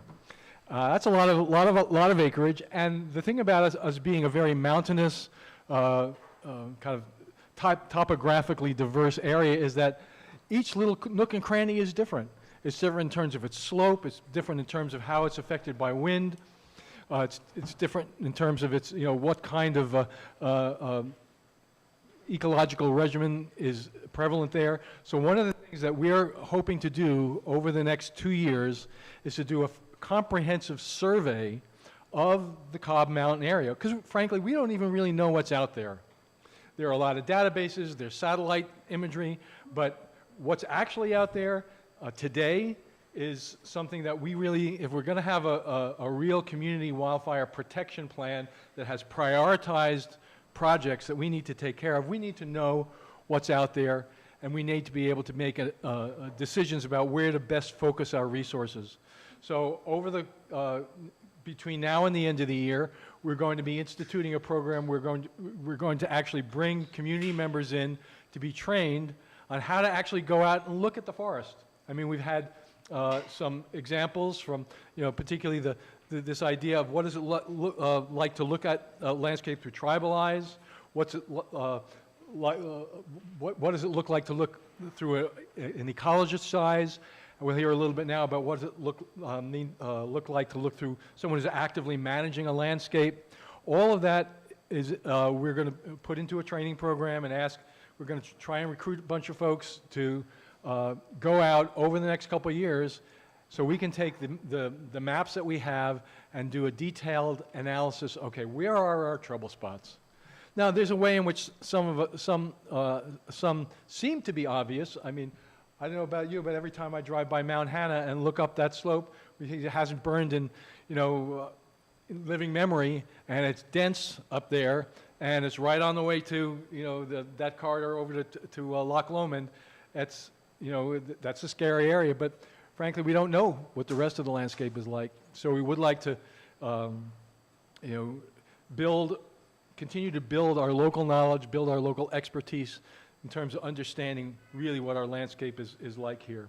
So we're looking at a few of the key instructors in that program once it gets going in terms of what to look for, how to understand the landscape. So I'm very lucky to have the 3 of them here today. Peter Hess's family has been here for several generations. He lost a home, not just in the Valley Fire. They lost their home in the Witter Creek fire in the 60s. So they're coming back a second time. They have a very active landscape management program. Scott Parody runs the Loch Lomond Arts and Ecology Center. And one is probably best known for the arts part because he runs a fellowship program out on his 80 acres outside Loch Lomond that actually runs a ceramics program with people coming from all over the world really to study there. He runs a traditional Japanese wood-fired kill program that is just an amazing thing to see. If you see the signs out on the road, Arts and Ecology Center, sale today, go out there. It's really amazing to see because they'll invite the public out to see them opening up the kill after a 4-day firing. It's pretty impressive. And finally, Richie Booker, we're very fortunate to have him. He is the manager for the Boggs Mountain State Demonstration Forest, or Demonstration State Forest. I always get Demonstration State Forest. So as we said a little earlier, he said this is really to demonstrate best practices, and they've been doing a lot of work. They're connected to a whole research program. They've got researchers in all kinds of areas, and Richie will talk about some of the extent of what they're finding out so far. So without further ado, I'll hand it over to Richie and let you take it on out from here. Hi everybody. Hopefully I don't bore you too much after lunch. Could use the Let's take it out.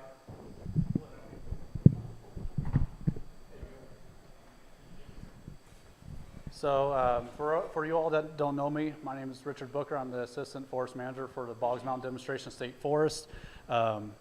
Just right up the hill here. So unfortunately, because of how much time I have, I would love to go more into what I do and how I do it, but I got to meet my 15 minutes, which I got to fast track through all my slides. Before I start, I've got some basic instruments here on what we do, or what I use to conduct how we manage our timberlands for sustainability and resilience. So, for y'all that don't know, who is CAL FIRE? We are California's fire department, and as well as a resource management agency. We don't just only manage fire stations and helicopters. We also have a side resource protection on managing state forests, and which I'll get into. We employ about 12,000 people between permanent and seasonal employees. The mission of the department is to serve and safeguard the people and protect the property and resources of California. We are dedicated to the fire protection of over 31 million acres of California's privately owned wildlands. On the fire protection side, we respond to an average of about 550,000 emergencies per year. We provide also an all-risk emergency response to 36 of California's 58 counties. Through contracts, we have the largest air firefighting fleet in the nation. Other programs include suppression, such as the fire engines, conservation camps, pre-fire vegetation management, air attack, a helicopter up the hill here, fuels, intel, training, it goes on. When you say largest civilian firefighting, that doesn't include your helipads? That does include it, yes. It does include that? Yes. Okay. On the resource protection side, we have several programs through resource management. There's cultural resource management, archaeology, climate and energy, demonstration state forests, which I'll get into that. Environmental protections, the fire and resource assessment program, FRAP, forest practice, wildfire resilience, urban forestry, and vegetation management. A brief history on the demonstration state forest program. In the late 1940s, state legislature came to adopting some public lands that can be set aside for basically to address some of the mistakes that we were making during the early days of logging. And in 1947, through Public Resources Code 4631, Our goal is to establish forests in each of the most common forest types throughout California. Today, these forests stocked provide about 30 million board feet annually. The purpose of the program is, as I've said, is to provide the best management practices through research and demonstration projects in accordance to the forest practice rules and regulations for small private landowners while providing public recreation opportunities, fish and wildlife habitat, and watershed protection. The forest practice rules went from a book about this big to now into this here. And font 4, 5, it's a lot. And it covers every aspect of California, depending on the rules and regulations. So throughout the state forest program, in the last few years, we've acquired a little bit more property. We manage about 85,135 acres. Trees. A lot of people don't understand that trees have a pretty good purpose for a variety of things. And they're a commercial product in California because they are harvested for timber and other forest products, which are sold in the market. They also contribute to public interest in tourism, aesthetics, act as a natural filter for air and water, snow storage. When you guys drove in here, and who tries to find a shady spot when you go to the store, okay? You know, you start to think about these things. How is your internet provided to your house? You know, through power poles, and you know, what is your home made of? So it's important that we understand that trees are they're very important for a variety of factors. Through our forest practice program, CalTrees is it's an online source to find out if you do have timberland, you can actually do some type of timber harvest, whichever one would be more applicable. And if you have the proper resources, such as a licensed timber operator and a registered professional forester. There's one exemption that does not require an RPF. It's a homeowner's exemption. It's the one to take out 10% of dead, dying, and diseased trees, such as what's happening around here with the bark beetle.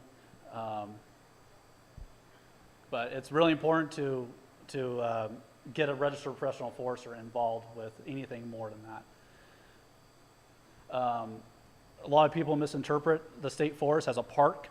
As a park's mission aims at recreation and aesthetics, CAL FIRE and its properties are regulated by the California Board of Forestry and Fire Protection, who are responsible for developing policies and programs that serve the public interest in environmentally, economically, and socially sustainable management of forests and rangelands, and a fire protection system that protects and serves the people of the state. So that's distinguishing us from a park. I get, people mistake bogs as a park all the time. And it's very, I came to a point I don't even argue anymore.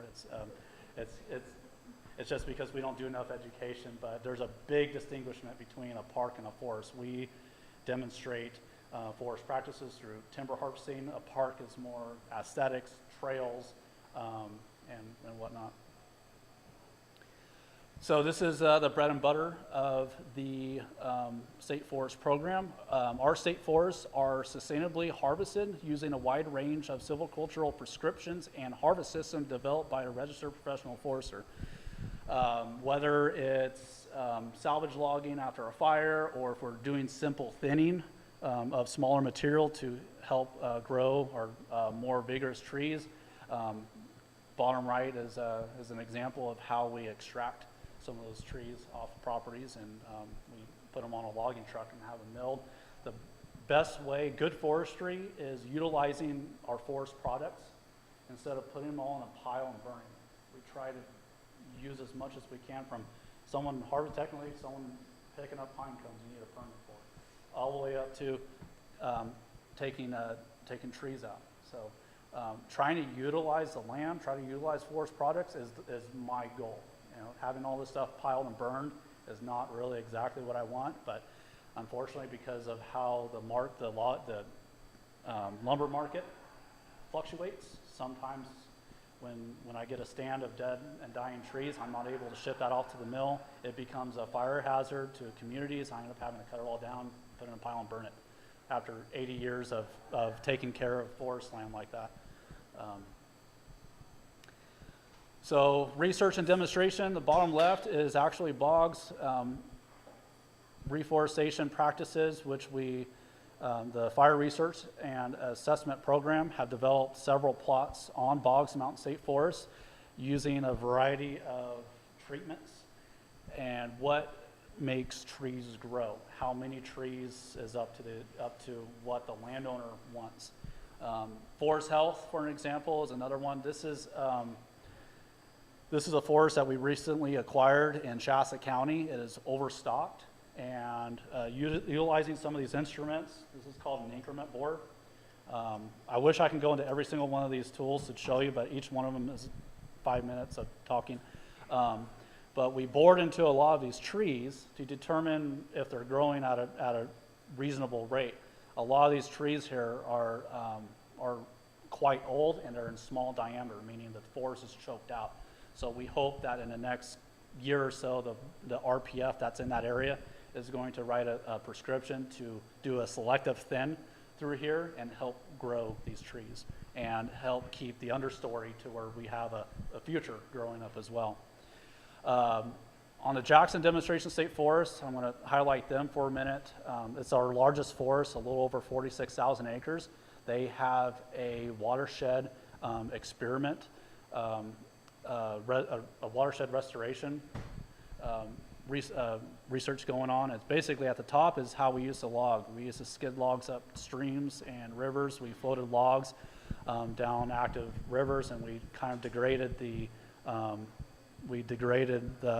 habitat. So now Jackson's one of the main demonstrations they're doing is how can we log without damaging the watersheds. And even from practices from over 100 years ago, we're still having to repair all that.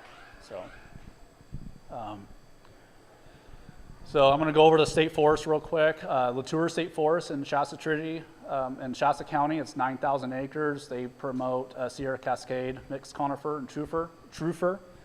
They have some campgrounds. If you ever want to go up there, it's free.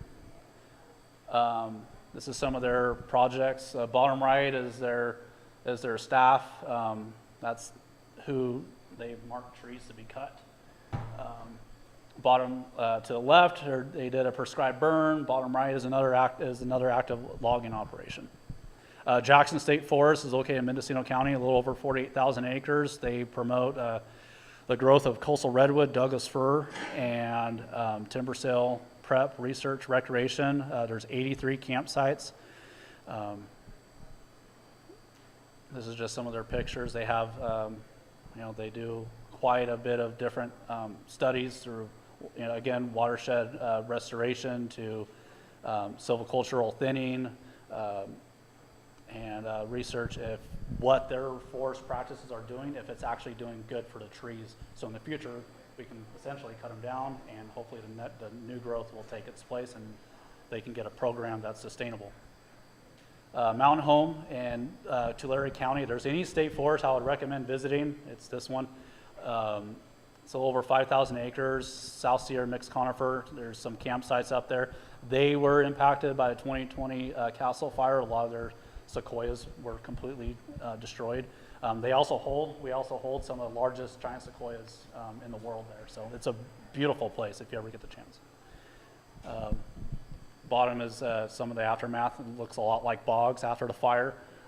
It was complete devastation on a certain portion of the property. Just more research. SoCal State Forest is Santa Cruz County, 2,700 acres, and they promote coastal redwood and Douglas fir just like Jackson, but at a much smaller scale. They have a mountain bike, trails for mountain bikes. They do a lot of prescribed burns and the understory of redwoods, which is an interesting factor to learn. Immigrant Gap, it's one of our newly acquired forests. It's in Nevada County on our way up to Donner Summit. It's a little over 2,800 acres. I hope to be part of establishing our forest development for that property. They have white fir, Jeffrey pine, and Douglas fir. So here we are, the bogs. Here we are at home. Obviously, we're 34, a little under 3,500 acres. We demonstrate the growth of coastal range, ponderosa and sugar pine, Douglas fir, and incense cedar. It's, the reason why I put the region is earlier that our state forests are situated in various parts of the state because each timber type, even if it's the same type of tree, the strain can be different. Ponderosa pine is different here than you would see it in the Sierras. The seed zones, if you guys have heard of the cone crop, the seed zones kind of help break down what kind of pine trees are supposed to grow in that region. With CDF, we acquired the forest in 1949 after the forest was completely cut over by 1954. The first forester was actually appointed in 1965 to start reforesting the property and pretty much getting rid of the last of the old growth. In 2015, the Valley Fire burned 99% of the forest, leading to a large-scale reforestation project, much larger than what we started in the 40s. Current management includes road management for future timber harvest operations, thinning of our plantations. We replanted in 2017 and 2018. The trees are getting to a point to where they're starting to overcrowd each other. Growth is starting to slow down, so we're having to come up with a plan to thin those so we can get those trees to grow for the future. We make sure to rid of insect and disease control of remaining timber using timber harvest exemption and wildfire mitigation using prescribed fire. The Valley Fire in September 12, 2015 burned 76,067 acres of bog state forest. 99% of the forest was burned, 98% of the mature trees, and 85% of the understory. That's pretty much the entire forest was completely devastated.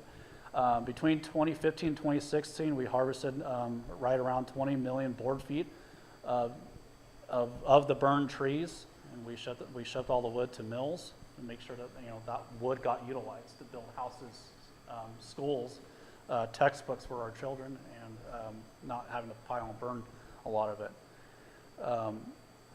It also established research and demonstration plots of post-fire revegetation. Our primary objective is to promote the production and sale of forest products through timber sales and various permitting. Again, we promote to effectively, economically cut trees down sustainably while preserving habitat, archaeological resources, watershed protection, and also aesthetics. These funds are circulated back into the system to pay for our operations.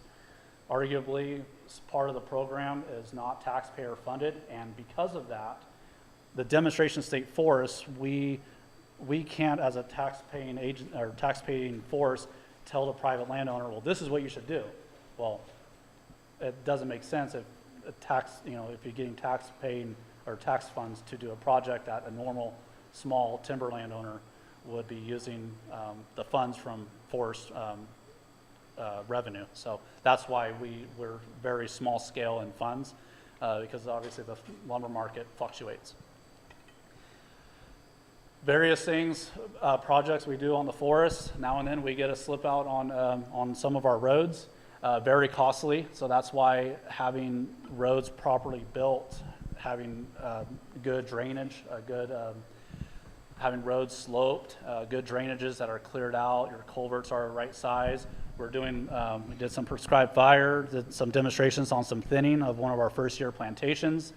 And obviously the top left is one of our meadows that the California Department of Fish and Wildlife are using for their Cal Veg project, which you can see online on their page. The forests also, we offer public education, university and program research. I try to post online of when we have these walkthroughs. Usually they're headed by university, UC, A&R. Their forestry program comes out, and usually they have a workshop on what we've been doing. This is, for example, this is one of their leaders talking to the group on what's working, what's not, their findings, sedimentary into watersheds, what to do, what not to do. Bottom picture is cone crops. One of my jobs is to survey and collect cones for seed bank processing at the LA Moran Reforestation Center. At this point, I'm the only one that does cone crop for the 4 counties that have timberland. And we're depleting seeds pretty quick for how much people are wanting to reforest their properties. So it's important that that surveys are conducted and good cones are collected. The Fire Resource and Assessment Program, FRAP, they specialize in forest health research grants. A lot of their forest health grants, if anyone's gotten a forest health grant, it's usually from FRAP. They conduct fire perimeters, forest inventory and analysis. I'm about to have one done on the forest to determine how overstocked we are and give us the right silvicultural prescription to start thinning them. They also do forest fuels and species conservation, treatment monitoring, and forest carbon monitoring, which is also what's being conducted on bogs. The California Board of Forestry and Fire Protection's Effective Monitoring Committee, EMC, analyzes the past and current effectiveness of the forest practice rules and related to regulations to slash management and salvage logging. Again, it's using this book and applying it to these forests to determine if that book is giving us the right ideas on what to do. So these are my references. Pretty much go on the fire.gov page, and you can find all kinds of good information there from CW, Community Wildfire Protection Plans is off the Office of the State Fire Marshal page. But you can find our strategic plan online as well for fire protection, demonstration state forests, and the FRAP's website. You'll put this online. Yeah. So. I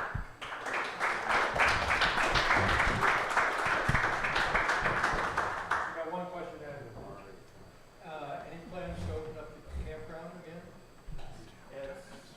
It's all up to staffing right now, and I'm not doing anything. And what left is the Staffing. yeah. Is CAL FIRE federally funded? No, we're state funded, so that's where it's kind of like, it's confusing.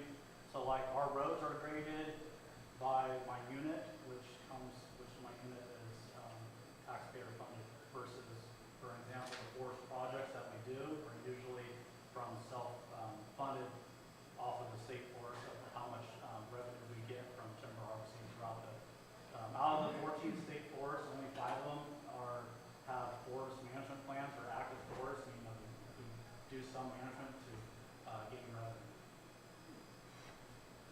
Do you find much market for pine? Right now it's pretty low, so trying to get rid of my pine is pretty hard, but I'm able to get rid of it, but it's very slow. It's not like it was prior. The value that we sell timber is definitely not a representation of what you buy the lumber for.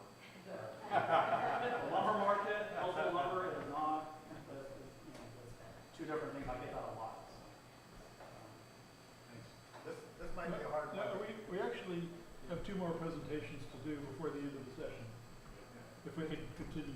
And you could use the wireless if you'd like. There's a wireless right next to you.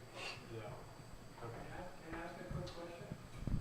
I don't know if Jessica is still here, but have any of you heard? We're not picking up any of the audience as far as the video goes. So if we're going to use, have questions, we need to use the microphone. I'll tell you what, why don't we hold the questions until everybody's done? There we go. Come back and do some questions. Thank you. Okay, thanks. Thanks, Scott. Okay, is this working? Yeah. Yeah. All right.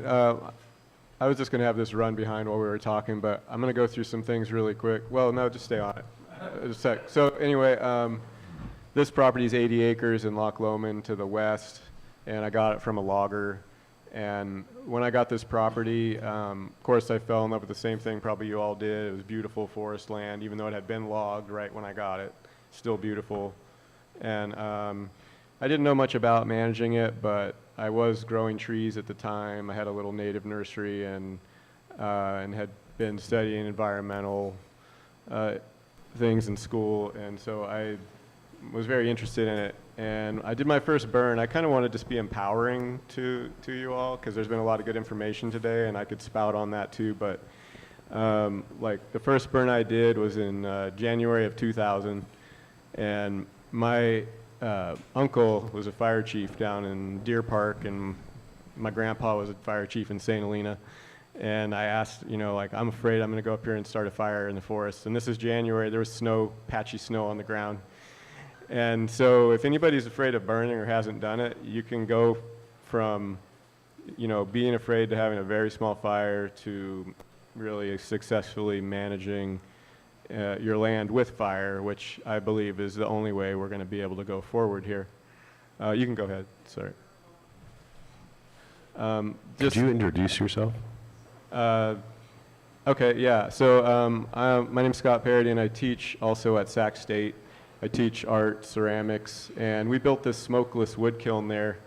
Believe it or not, we can burn 3 cords of wood in 60 hours, and it doesn't make any smoke. So it's permitted to be in Sacramento, which, if anyone knows anything about that, that is not easy. It's been tested, you know, with water-cooled instruments and everything. So anyway, that's just a part of what I do.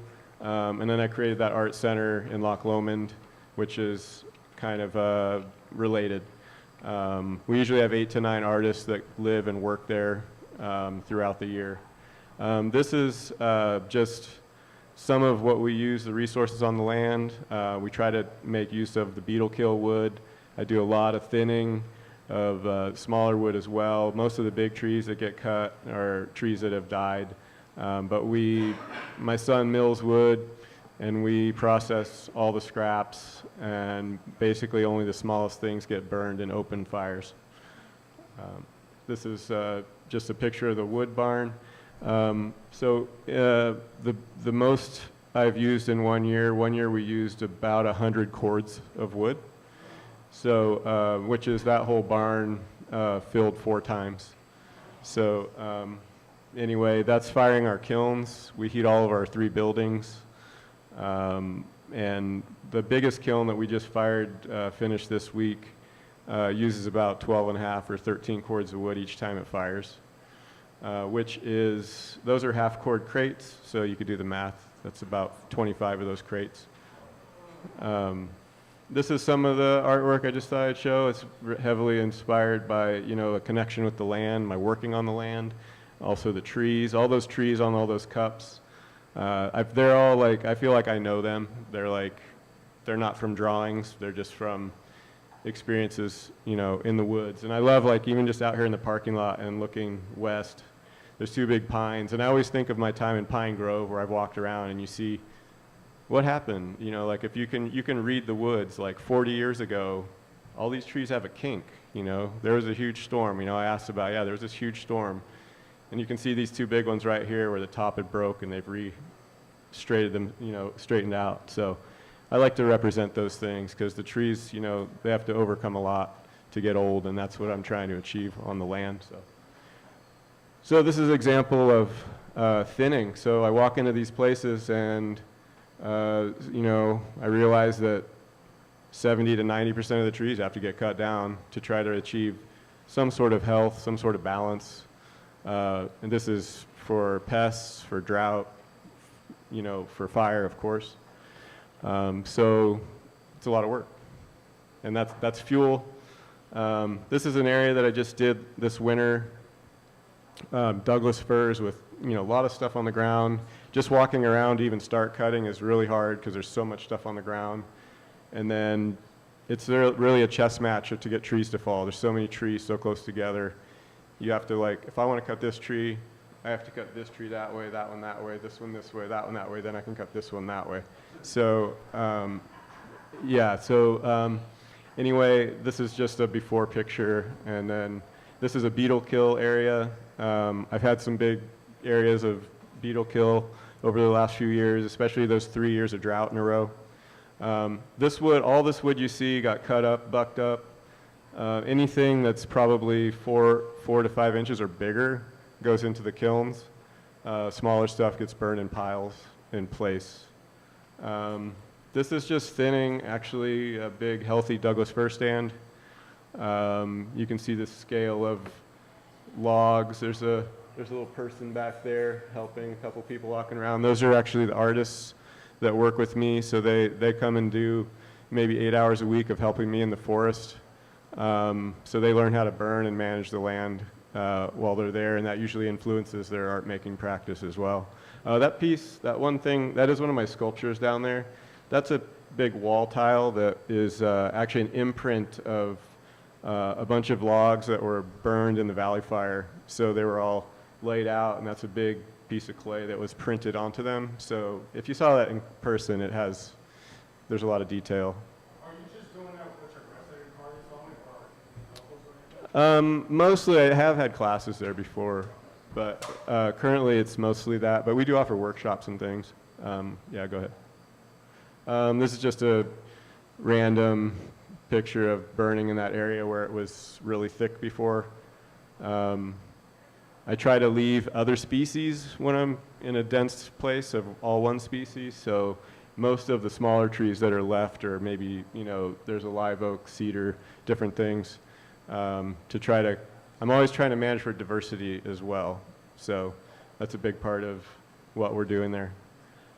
This project over here on the right, I'll explain, but I did want to talk about so going from being afraid to have one little fire to now I feel comfortable on my land. I have a matrix of roads and fire breaks that I can burn with one other person about 2 acres a day of broadcast burning. I can walk a 400-foot line with a drip torch. It's all mapped out, right? Make a black line at the top, burn downhill, all that kind of stuff. But it's really empowering to feel like you can walk on your land and light it on fire. I don't know if that sounds weird or whatever, but it is, and it would give you some sort of comfort in being there. And I feel like I have to do all this work to live here, and I can only do what I can do. So if I do this work, I don't really have to worry about it so much because I can't do anything else, right? So that's a tree pot. I had a class, one of my classes all made bowls and cylinders from Sac State, and then I brought up the whole class and some other students, and we did a 2-acre burn. And they covered some native plants that were susceptible to fire that I'm trying to recolonize, and select young trees. Most of the little trees I'm letting burn because I don't need them. But this happened to be a little sugar pine that I wanted for diversity in that spot, so you can go ahead. And then you can play that. So this is what a broadcast burn might look like. You can see back way up to the right, there's a person standing there keeping the rake warm. But there's a black line up above this that had been burned down, and essentially, you can see a lot of that draft you're seeing is actually the fire creating that. But a little bit of wind is actually nice to carry the smoke away and carry it away from you all as well. So there's some more of the bowls. Those are Cobb Mountain lupins that those 2 bowls were on. So that's been a pet project of mine. You can see more of them down there. I got a single plant that was collected over at Cal Flora Nursery in Santa Rosa, planted it behind my house. And I've collected seeds for about 10 years, and now they're colonized all over the property. But when I do these burns, I'll try to protect the young ones. And something else that I didn't realize, and this was the first burns I've done with these bowls, was as we were moving them along, we would find lizards and little animals that went in those bowls and survived the fire because of it. I think there's one there. I don't want to skip out on this. This is the most important one. So this is my little granddaughter and one of my students from the burn, but just working with younger people in the next generation, getting them involved, and just trying to have as many people experienced and realize how important this work is. So that's all I got.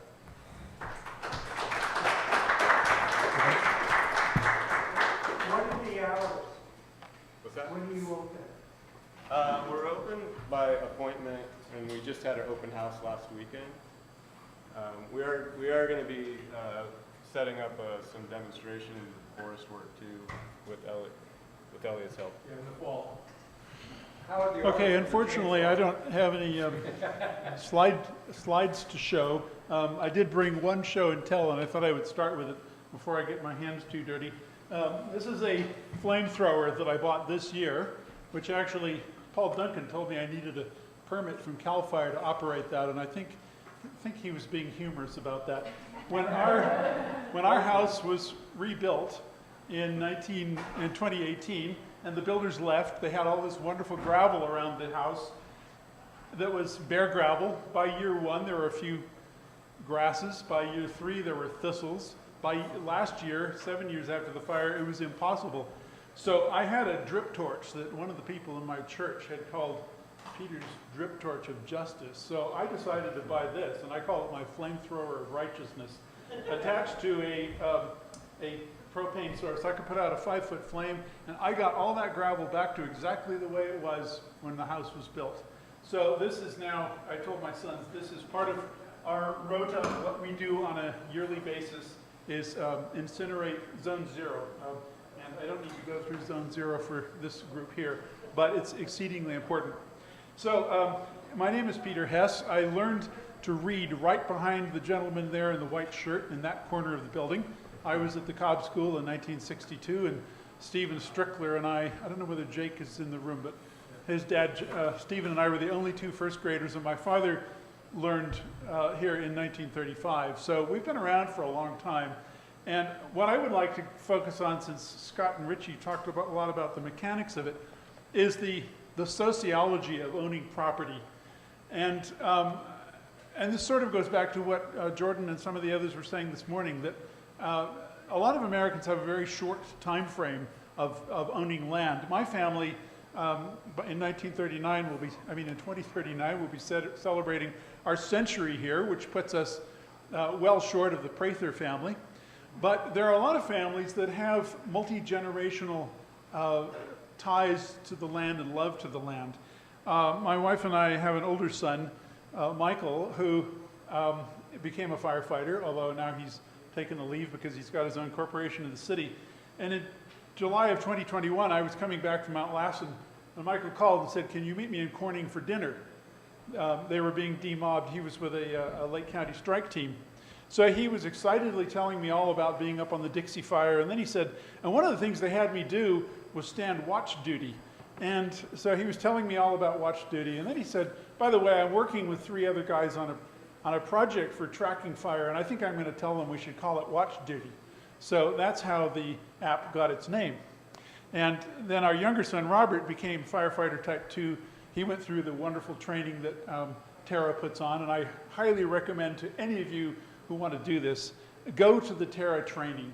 It begins wonderfully by sitting at the feet of 4 tribal grandmothers and listening to them talk about, we had lectures on buckwheat, elderberry, tule, and willow, 4 important foodstuffs or building stuffs in tribal culture, and why all of those depend upon fire and why we need to learn fire again. And I thought, and they call this TEK, Traditional Ecological Knowledge. I thought it was just a fabulous way to begin a course that was then integrated with CAL FIRE training. And I saw my favorite instructor, Chris Aragon, here this morning, who's escaped. He taught us all about how to burn the catcher's mitt. Wonderful training, and he and the others do the same trainings in the fall. So if you get hooked up with prescribed burning, you'll never stop. I turn 69 next week, and I plan to burn until I'm 85, even if I can't pass my PAC test. So the intergenerational aspect of all of this for large landowners, and I'm just speaking for myself, with my nephews, young ones, we are now the 6th generation of Hesses on this property at Cobb. And I know that families explode, kids go away, they have to move away. I know families here who have a younger generation that won't be able to be participating in burning. And to a certain extent, a rural area like Lake County is a parade of people who retire from the Bay Area, come up here, pass away. The property is then passed down to the next owners. What we would like to do, though, and I think Elliot is moving toward this, is building a community ethos of shared family ownership and shared sense of community. There's a family up on Bottle Rock, Denise and David Solgott, who have adopted a number of kids who are all now regular burners. And Peter Solgott is, I've integrated him into the burn team. And when we go, we're known as Peter Squared. And one time he couldn't, he's still in high school. One time he couldn't come because of high school, and I showed up and everybody said, hey, where's the other half of Peter Squared? So here is a burn group that loves to see young people getting involved. And I can't emphasize enough how important it is for all of us to integrate our young family, our young kids and the next generation and neighbors and so forth into burning. As to how, and Elliot wanted me to talk to the specific issue of how you maintain a 90-acre parcel.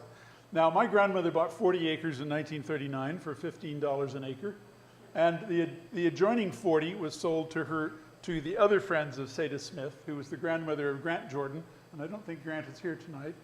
But over the years, my father and then we have bought up parcels of that other 40 all along Alder Creek. So we have, unlike, say, Scott, who's got a sort of a uniform mountainside, we have 25 acres of trees, 25 acres of brush, 10 acres of meadow, 10 acres of riparian corridor, and 20 acres of mixed this and that. And I was telling Elliot, it's impossible to figure out one strategy to do this, because we do ring burning for trees, like I'm sure you do, to safeguard older trees. You ring burn around them, you burn all the fuel. We do micro broadcast burns. We do lots of pile burning. But there's no way that I can maintain the part of our property that's west of Alder Creek, which is on an extremely steep slope with no road access. So what I have focused on since rebuilding our house is zones 0, 1, and 2 in whatever configuration we have all learned for how to take care of that. And then the road access. I actually forgot about the road during the time that the house was being rebuilt, and I realized we have a half-mile road, which is, the Scotch broom is brushing the side of the car. So this winter has been really focusing on that. So I use, and unfortunately, unlike Scott, I don't have a whole crowd of art students. I did 247 fires largely on my own this past year with the help of my younger son, Robert. It can be done alone. It can't be done nearly as efficiently. I do 10 by 20-foot micro broadcast burns, and then I piece them together. I can't light off 200 feet. I wish I could. But it's really nice to be able to bring young people in to help you burn, to go to other people's places, and generally to build a community where what we're finding with the Lake County Prescribed Burn Association, I was telling my wife one time, I don't know how effective we are. We do 10 acres here, 7 acres here, 20 acres there. I think the most effective thing is we're building a community of, we're doing capacity building. We're building a community of people who say, I can do it, so can you. So we go back to our families, to our neighborhoods, and we can teach other people how to do it. In the same way that you're passing on, or Richie's passing on to the people who help burn, the idea that fire is a tool that the Native Americans have used for centuries. So those are the things I want to emphasize: community, working together, using traditional ecological knowledge, and also, I should say, I don't just burn. This year I planted tons and tons of incense cedars. Scott told me that there are a whole bunch going to waste. So I go get these incense cedars, and this year I've had 100% survival so far. It's only June. And redwoods and pines. So we not only burn, we build for the next generation by rebuilding the forest. I think that's about all I have time for. And because I know there are some questions, I do want to yeah. give people the opportunity to ask those questions. David, Duncan, some questions? Has anyone heard about California retaining the money that they would give to the federal government for FEMA? FEMA funding, if it's going to be cut by the feds? I think a little off topic, but I don't... Sorry, I forgot my earlier question because I've been holding it for a couple hours. Just a question for Scott. How did the artists do with the I don't let him use the chainsaw much, but this year I personally chainsaw thin 20 acres by myself. Glenn, you had a question? Yeah, this may be a hard one to answer, but the tribal people earlier.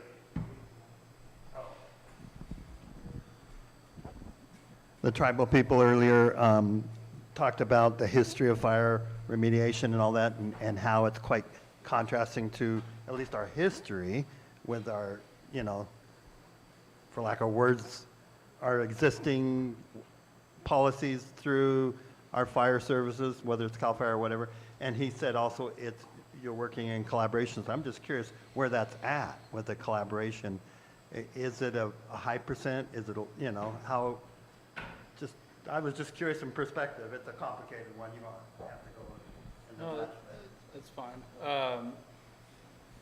At least with the state, we do have a tribal relations division to help promote working together with the tribal communities. You know, if I could, I'll mention a little bit that it actually is California state policy to co-manage state lands with tribes. That's the official policy. Now, we've started to make some inroads in that here in Lake County, in that Ron Montez, who was here this morning, has already developed a co-management agreement with Clear Lake State Park. So that was, you know, a real milestone to actually have one of our local tribes and a local state agency do that. And guess what? So Richie and Ron were able to get together today, you know, look and say, let's talk. So, you know, it's going to be a long conversation. It's complicated issues. But we are, as part of this process, we are definitely looking to help to facilitate, you know, moving that forward. So, good. I'll just say one more thing about working with Tara that's been very interesting. We begin each burn with a circle, and a tribal leader dedicates the burn to the spirit, to spirituality, and ends with that. And it really puts burning in a focus. And last November, Jordan Reyes told us that we weren't going to use the term mop-up anymore, the CAL FIRE term, because that was what the U.S. Army used to exterminate the last villagers before the town was incinerated. So Jordan said we're going to use henceforth the term Malik. And Malik comes from the Lake Miwok mythocosmology, where fire lives in the ground and you wake it up to do some work, and then you put it to bed. And Malik means putting the fire to bed. So I began thinking about spirituality and fire, and the upshot of this is that my wife and I are leaving in 2 weeks to go to England, where I'm presenting a paper in which Cobb will be mentioned at the International Conference on Science and Religion in Oxford. And my paper is on, it's called The Sacred Fire, Cultural and Prescribed Burning in Africa, the Americas, and Australia. And I really want to delve into this whole idea of spirituality as a key, or as a fundamental focal aspect of burning in a tribal context. Thank you, Peter. Thank you all very much. We'll just go into a transition and bring the next panel in a couple minutes. So don't touch that dial. We'll be right back. For those of you that can't clear 20 acres with a chainsaw, like Scott, California's greatest arborist happens to live here in Cobb, and his name is Jonathan Green. and he just took off. Where did he go? He was sitting right here. Anyway, if you need help, Jonathan Green is your man. He's an artist with a chainsaw. That's him right there. Okay. Thank you. Okay, thank you. Is Magdalena in the room?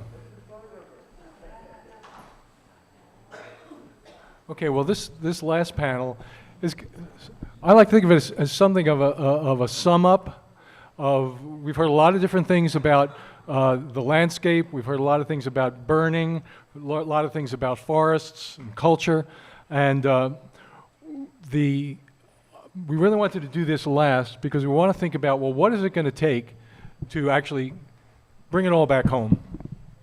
Please join us. That is to say, how do we get from here to there in our community here, recognizing that the challenges are not just ecological and technical or even what we'd like to do, but we're confronting some very real kind of cultural and institutional challenges to be able to transform this landscape and community into one that is truly fire adapted. We're dealing with the issues of the economy, we're dealing with issues of regulations, both of which are our legacy. They actually have come out of our history. We have an economic structure, we have a social structure, we have a governmental structure that really was not created to accommodate the kinds of challenges that we're facing now. And so we really need to think outside, really literally outside the normal box of business as usual. And as I said at the beginning, we are going to change things. As you know, you're feeling how things are changing, and as I said, we can either do it by design or we can do it by disaster.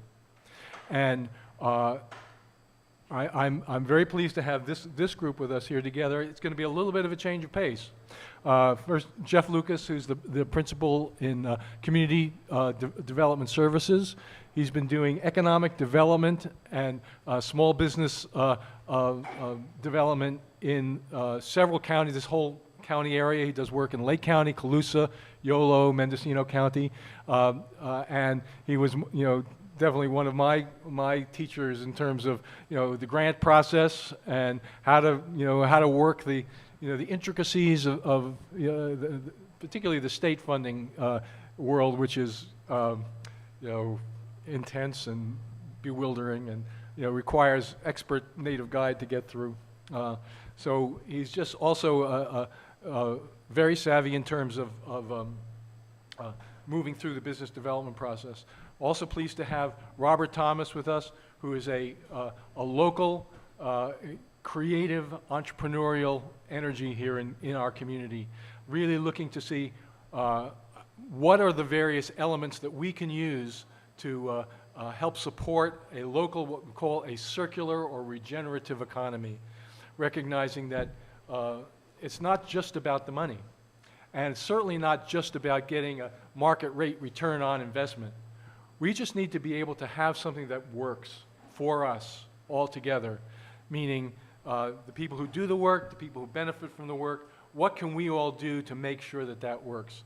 And of course, these are ideas that Magdalena and I at SSCRA have been mulling over really since we started this work 10 years ago after the Valley Fire.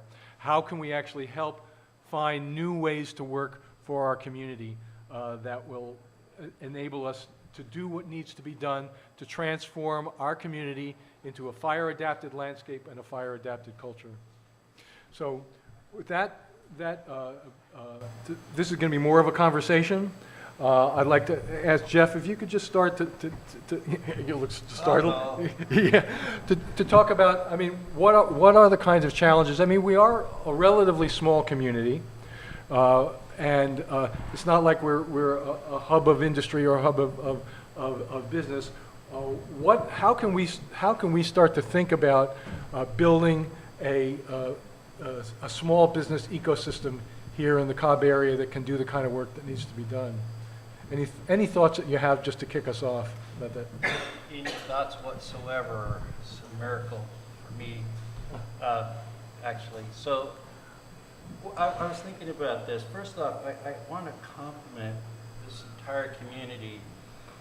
I'm from Lake County, down by the lake, and so we would come to Cobb when I was a kid, and it was always fun. It was like a field trip. It's so different. And then during the Valley Fire, because of the work we do to access grants for infrastructure and business loans and provide technical assistance to businesses, I was able to spend a lot of time here. And the response to the fire was, I was really impressed by it. And a lot of it is because of your good work. I mean that. You guys are a great team. And the community responded by pulling together, not apart. It's very impressive. So you have the character already here. You have the fabric, and you have the commitment, and you have community members who are willing to do good for all. I mean, we don't see that everywhere we work. We work throughout California. So with the fire, there were so many absences that were generated by it. People left. They haven't come back. And that's people who will buy, people who consume, and then some have returned, some have rebuilt, some have not. So you've lost a lot of your buying power, your consumers, right? Your users of products and services. And then there's a lot of empty buildings because the people that were here and buying services are going to places, they're just not here to do that. But there's also, seems to me, this emergence of a new economy, or part of an economy, based on what work that you were doing. Because to change your community and how you're dealing with, fire management and controlling that, and using a lot of the discussions that came up today. And I learned a lot. Every time I come up here, I learn something. There will be individuals and small businesses that will need to provide those services for property clearing, so to speak. I'm not sure if I'm using all the terms, but to do what you've been doing for so many years and what you've been doing for the last 25 years. So it seems to me that if we, in our role, can help those folks with technical assistance and guidance, how to start a business, the business plan, and access to capital. There's nothing wrong with return, a market return. Right. That's a good thing. Yeah. And if we can help those smaller folks here start a business or develop a business or expand their business, they'll hire more people to do the work you're talking about to help others who can't take care of their property themselves.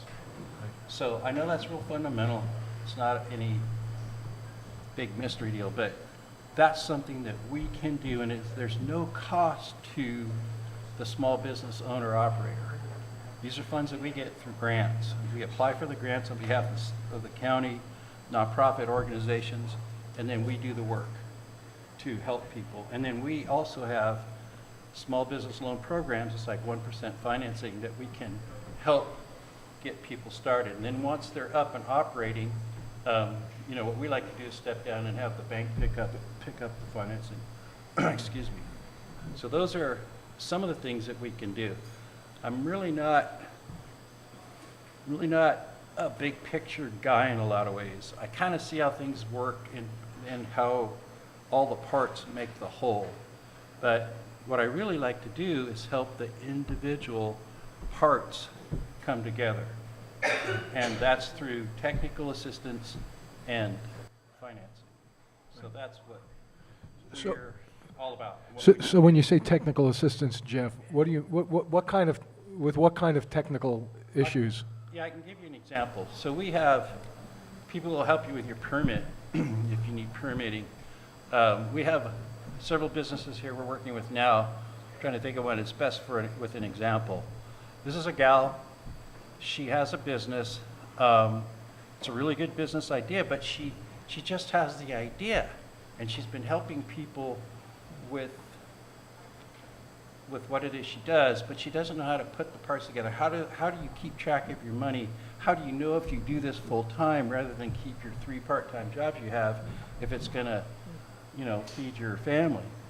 Well, we sit down with them and put together an income, a P&L, spreadsheets, and say, if you get this many, will you have this many customers? And if you charge them this amount per hour, how many customers do you have to where you can make ends meet?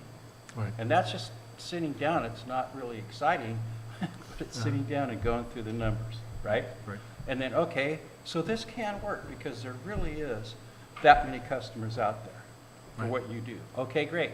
So now, how are you going to structure your business? Where's it going to be located? How much will you need to get started for the equipment that you need to do this work? Okay, how do we access that capital? How much do you have? You're going to bring this little bit. That's okay. We'll provide this much from what we do, and let's go talk to a couple of our local banks and see if they'll do the rest. Right. And then, oh, you're going to need a website for that. We have people who can help you set up a website and show you how it can look. And you have input, and then we design it and set it up. Great, well, thanks. Well, to my mind, there's no better example of someone really trying to make this happen than, R2 and Company and what Robert does. And one of the things that we've talked about a lot is, we've talked a lot about fire, because this is, we're kicking off our wildfire prevention plan here. But as I said at the very beginning, it's mostly not about fire. It's really about a change in how we relate to the landscape, change in how we do that, how we actually manifest that change relationship. And I know we've had some great conversations about, well, there's a whole range of different things that might entail, some of which are easy, some of which are really hard. Some of which, you can do, without any resources, some which may take resources, some of which are straightforwards, and some of which are illegal, but which actually, is really what we should be doing. So would you share with us your experience of actually putting together, the work that you're doing and some of the challenges that you're facing?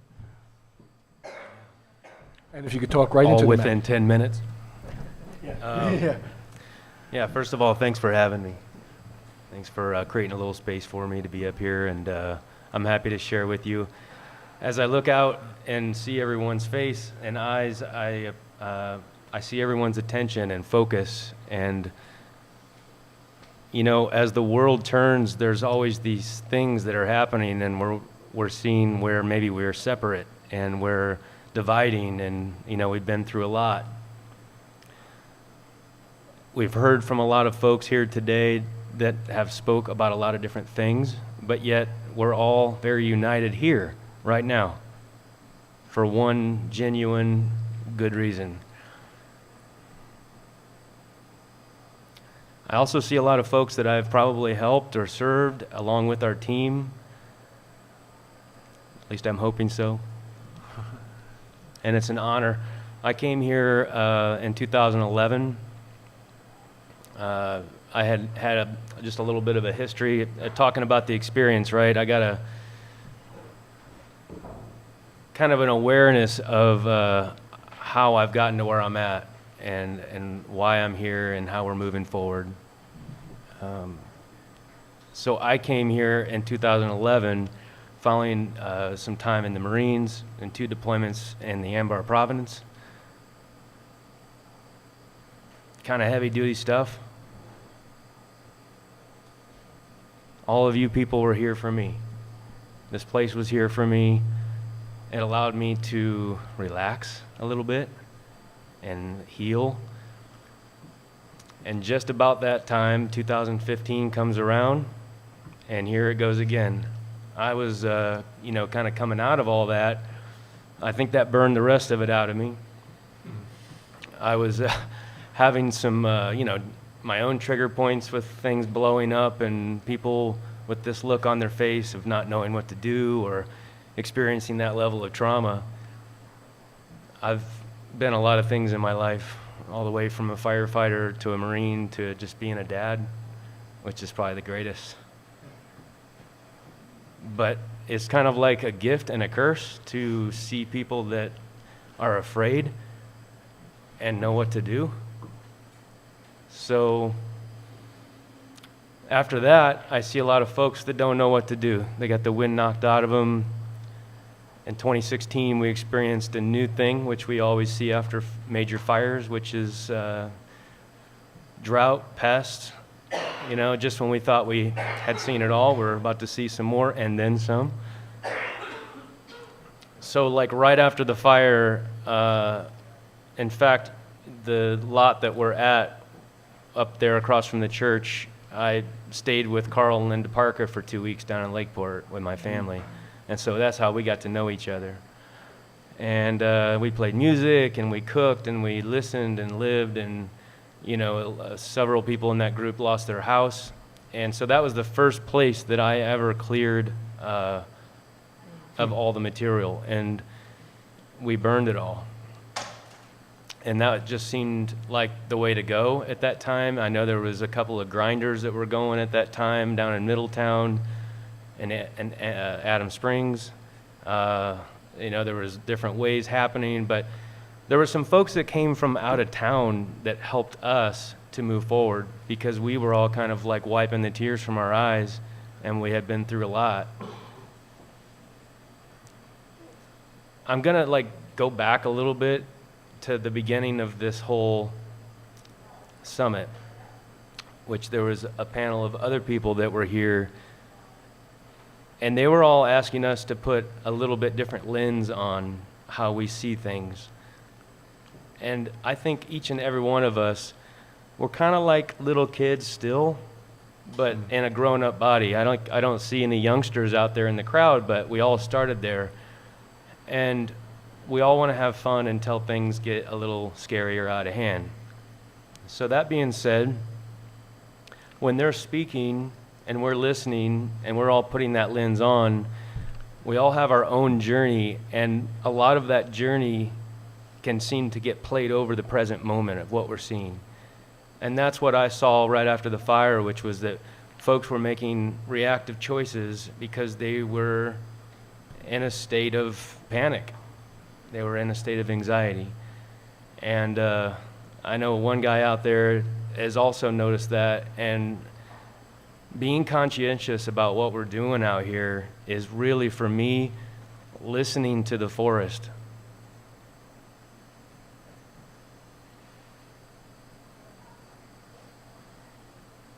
I'm not going to say the next best thing, because everything that I could possibly share with you is already within each and every one of you. If we're all here looking for truth and we're all looking for what to do next, it's in the quiet, it's in the still. Be still and know, right?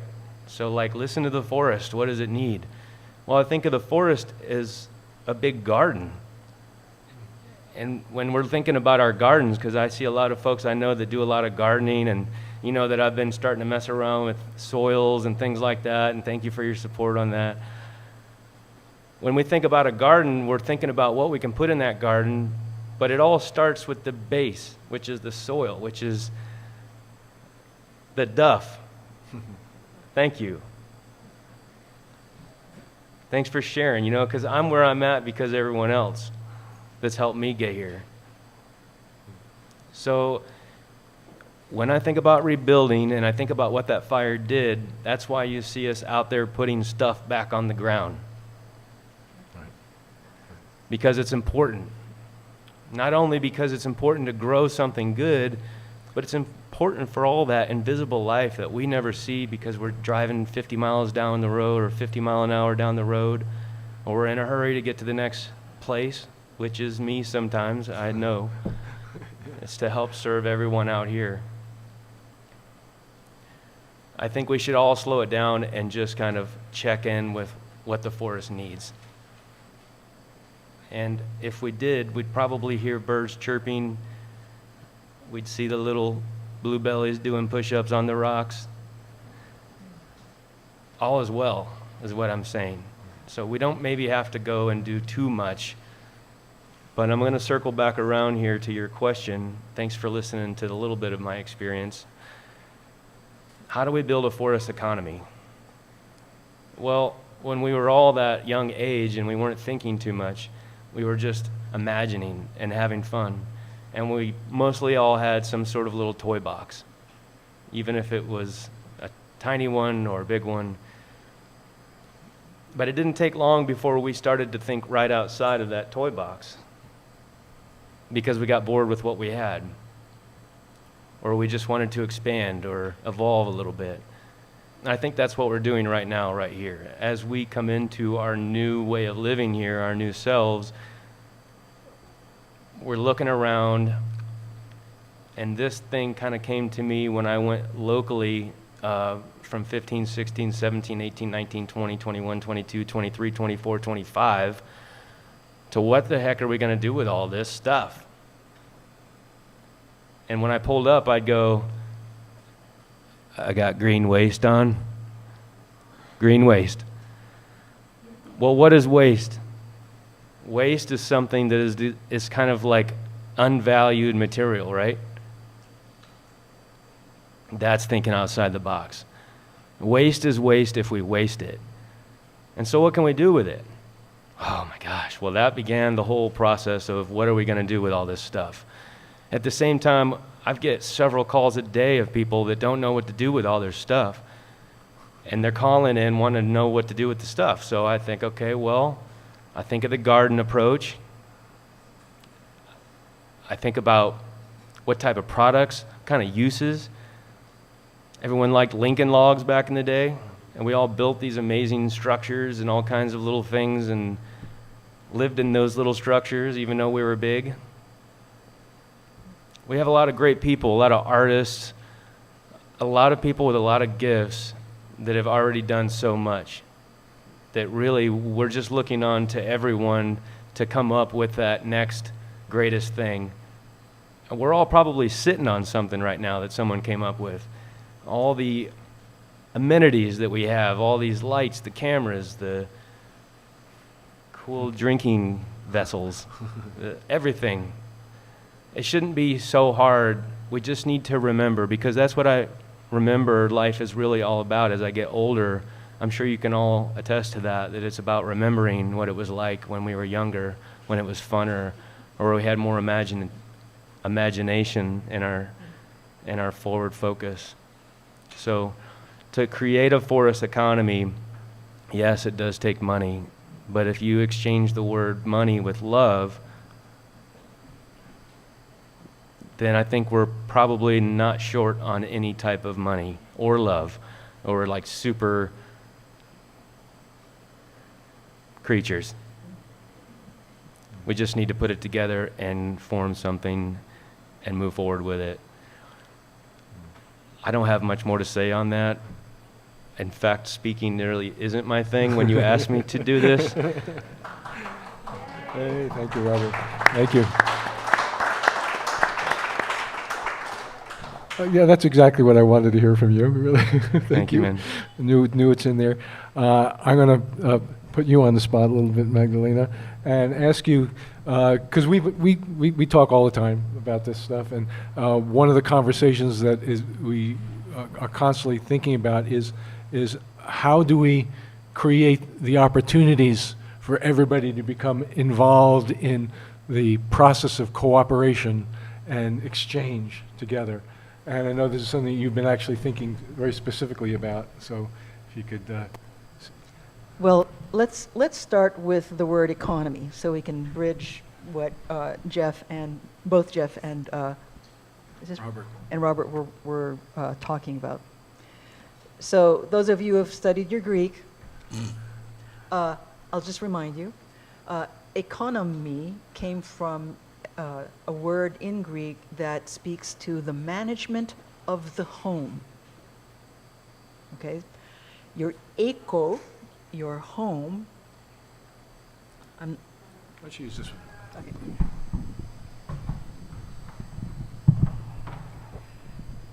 You're trying to manage your home.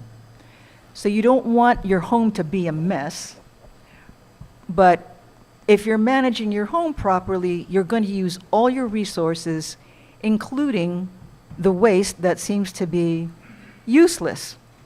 You end up in the most managed homes, you can actually recycle your poop and your pee to work with your gardens.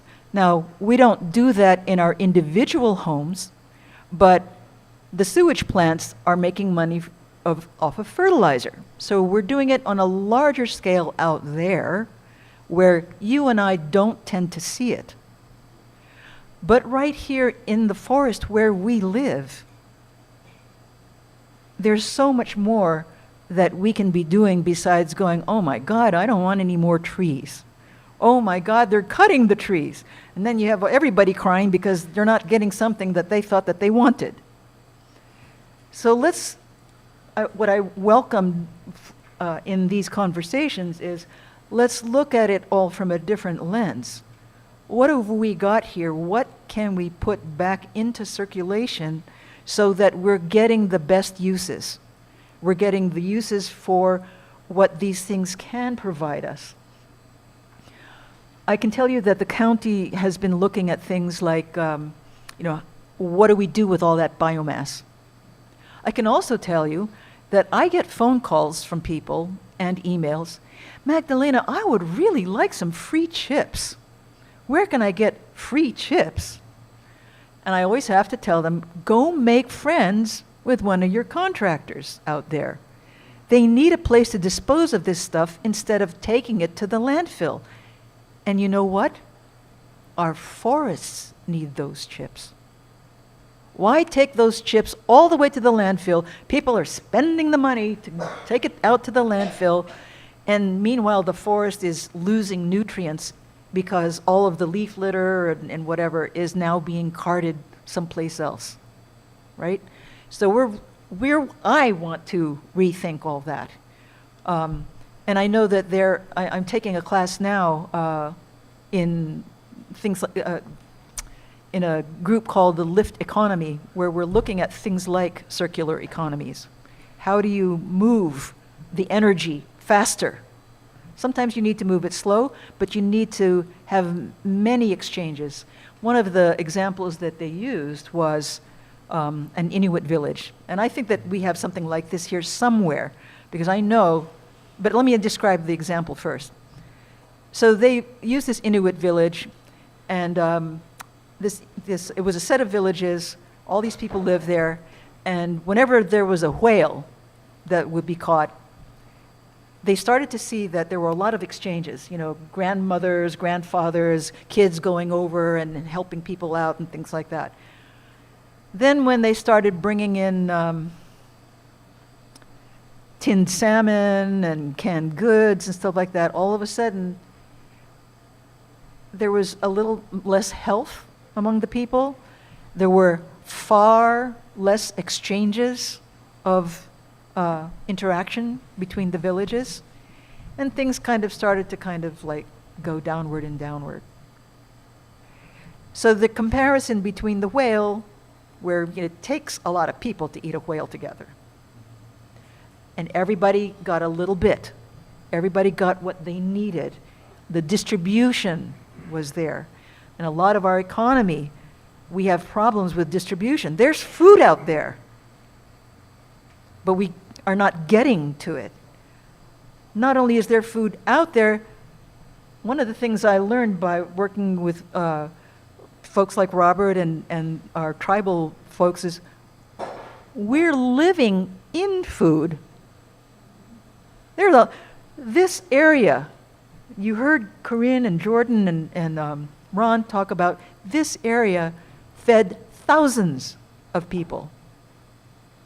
And we brought a team from Middletown Rancheria and from Terra and Big Valley, and we took them to a particular part of our community in Seigler Springs. And I knew about blackberry bushes. I'm so smart. And but they walk in, and they're like, "Oh wow, look at all this food." And I'm looking like, wait, where? What do you mean? I only see blackberries. Well, they started naming all the native foods, and it was clear that there at one point had been a village there. Okay? You usually don't see and this is what I learned from them, you usually don't see so many native plants in an area without it having been settled, because there was something there and then people came and tended it. There's knowledge out there. We have, whether you believe in climate change or not, everybody can agree grocery prices are going up. I don't know how to eat those foods. I need help. I'm hoping that this community wildfire protection plan process that we're going to go through with trainings and workshops and whatever for the next 2 years, I'm hoping and working on getting some of that food in here so we can give it a try and not keep looking like,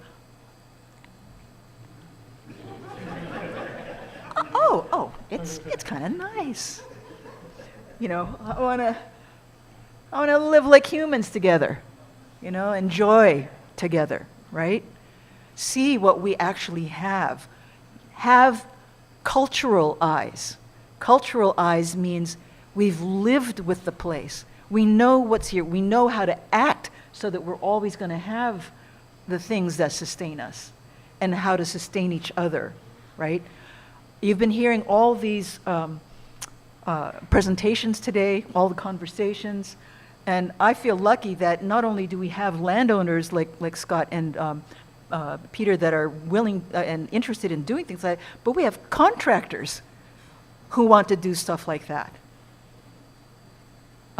So whatever we can do to encourage that, whether it means working with the zoning, whether it means working with the planning department, whether it means bringing in the technical assistance with grants or whatever, let's do all those things.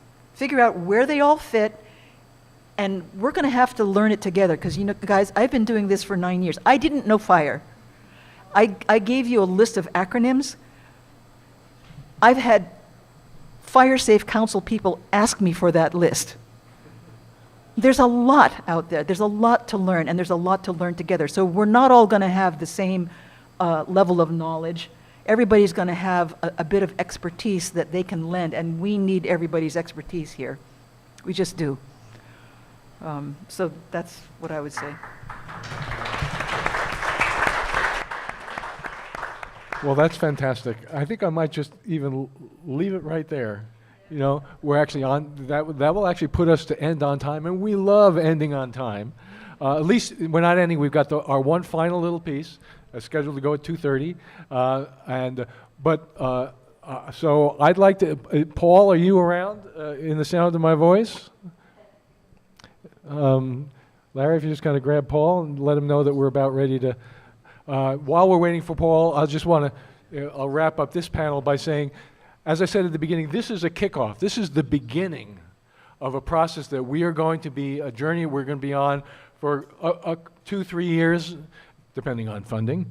I'm hoping that as a result of what you've heard today, you will be willing to join us in the next workshop and the next workshop and come to the next series of classes we have and learn and learn and celebrate. Right. Learn and celebrate together. And we've got a few milestones we're looking to. I mean, we almost made it this time. We were talking about the acorns. Ron Montez was saying, Patty Franklin up at Scotts Valley makes a fantastic acorn muffin.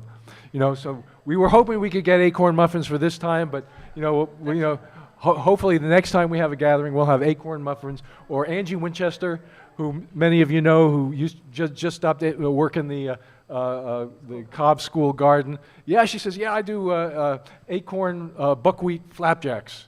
And so one of the others, that's my promise to you, is the next time we have it, we're going to have some acorn food. So with that, I'll ask Chief Duncan to come on up and kind of sing us out. And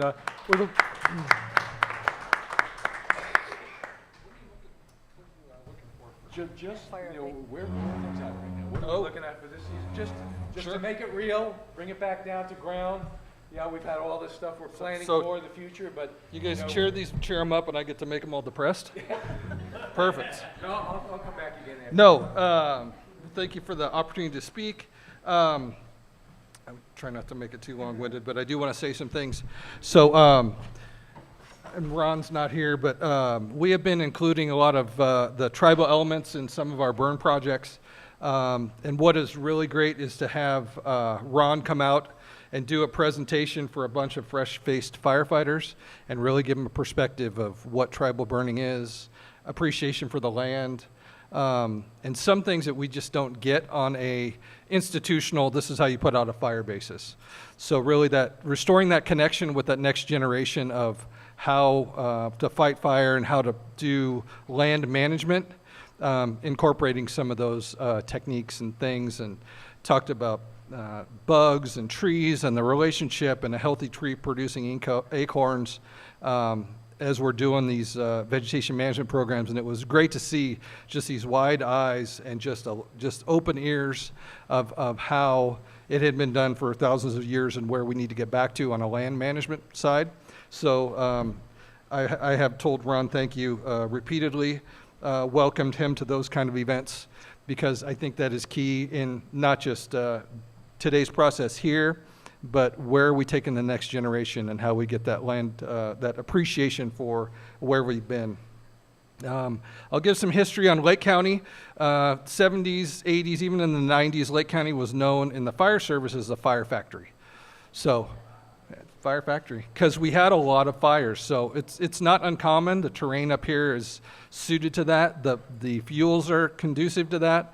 But we didn't have those 10,000, 15,000 acre fires, and fires would slow down during the night, which is really where we can really make some aggressive actions. Starting with the Valley Fire, which was really a seminal fire for us, is that fire didn't slow down, didn't settle down at night. We were fighting the same fire at 2 in the morning that we were at in the afternoon. So that was an unusual part of that, but just to give you some perspective on that. Jim Wright was in here, I don't know if he's still around, but our fire service, we do stand on the shoulders of giants, and some of those like Jim that really have that history in the area, and just wanted to really thank him for that. Coming into our fire season for 2025, one of our Intel fire prediction folks described the upcoming season as spicy. I don't like that. I'm not a fan. However, what that says is we're going to have the early season warm-up like you're seeing, feeling today. We have a great grass crop, which is your primary carrier of fire in the wildland situation. And then we're going to see a lot of drier conditions coming up through the summer to fall. So they're predicting a long fire season for us. This weekend, today, tomorrow, into Monday, they're predicting lightning, some of the first rounds, and that is going to be a concern throughout the summer. So things to be aware of. Typically, on the operational side, we see more lightning producers. Those are the closed-off lows or low-pressure systems that scoot up the coast from down south and then head east right over the top of us. Those are guaranteed to give us a lot of lightning. Again, not a lot of fun chasing those, but important to know that we're stepping into that kind of a season. I do have a few posts that I put out, and I'll put out another one as we come up to fire season, and that is how to use your smartphone to locate a fire. So locate, as I mean, you see a smoke, you're standing here, how do you tell where that fire is? Go into your compass app on your smartphone, aim it at the fire, and that will give you two things. It'll give you a distance or a bearing on the compass, and it will also give you your lat and long of where you're at. Our dispatch center can use that latitude, longitude to plug in where you are, and then we can plot where that fire is away from you. So those are numbers that are important, and as you're reporting that smoke to where that smoke's coming in, it really does help us locate that if you're seeing smoke out in the area, what's the bearing off of your location where that fire is. So I'll put that out again. Just be looking for that. As more on the fire season this year, we do have augmented aircraft. So we have 2 additional helicopters, not just the Firehawk that's sitting up the mountain above us. We also have 2 exclusive use helicopters, one in Sonoma, one in Napa. The Napa copter will be night capable. So their shift will run from 3 in the afternoon till midnight.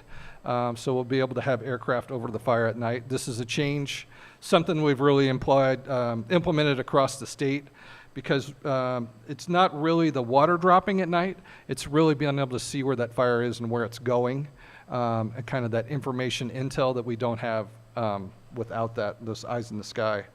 We have been working all around the county with open historic dozer lines. We have about 42 miles of dozer line that we'll be working on improving.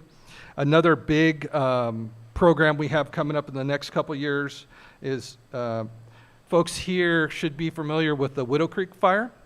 Happened in the 60s, started in Kelseyville, blew up over the top of Coldwater Creek into the Cobb Basin. We are working on about a 1,200 acre VMP in the Coldwater Creek area to take a lot of fuels out of that. So anticipate that, probably not this year, maybe next. But so vegetation management plan. Sorry, we really like the acronyms. So we have acronyms for acronyms, kind of like abbreviation. We like that stuff. So yes, vegetation management program. And what we're doing is we're bringing a whole academy worth of dozer operators here, and we'll be training them on the terrain in Lake County. So they'll be pushing dirt, making piles, and we'll be doing burning out there in that. So real exciting. It helps us take some of that large work projects out of that area. And for me, just as a selfish Cobb resident, looking to prevent that fire from happening again. On that same note, we do have 3 components that affect fire behavior, and that is fuels, weather, and topography. So we can change one of those. We can change the fuel. Can't change the weather, and we can't change what the ground is shaped like. So that's why you see fires in the same spot years later acting the same. So Tubbs Fire was the Hanley Fire. The fire that we just spent 3 weeks on in LA, the Palisades Fire, that fire happened in 1961 with the Malibu Hills Fire. That fire burned from Mulholland down to Malibu. Same exact fire happened 50 years later. So what we want to prevent, same thing out of the Cobb Valley, is that fire coming out of Coldwater Creek or something in the Kelseyville drainage and blowing up over the mountain.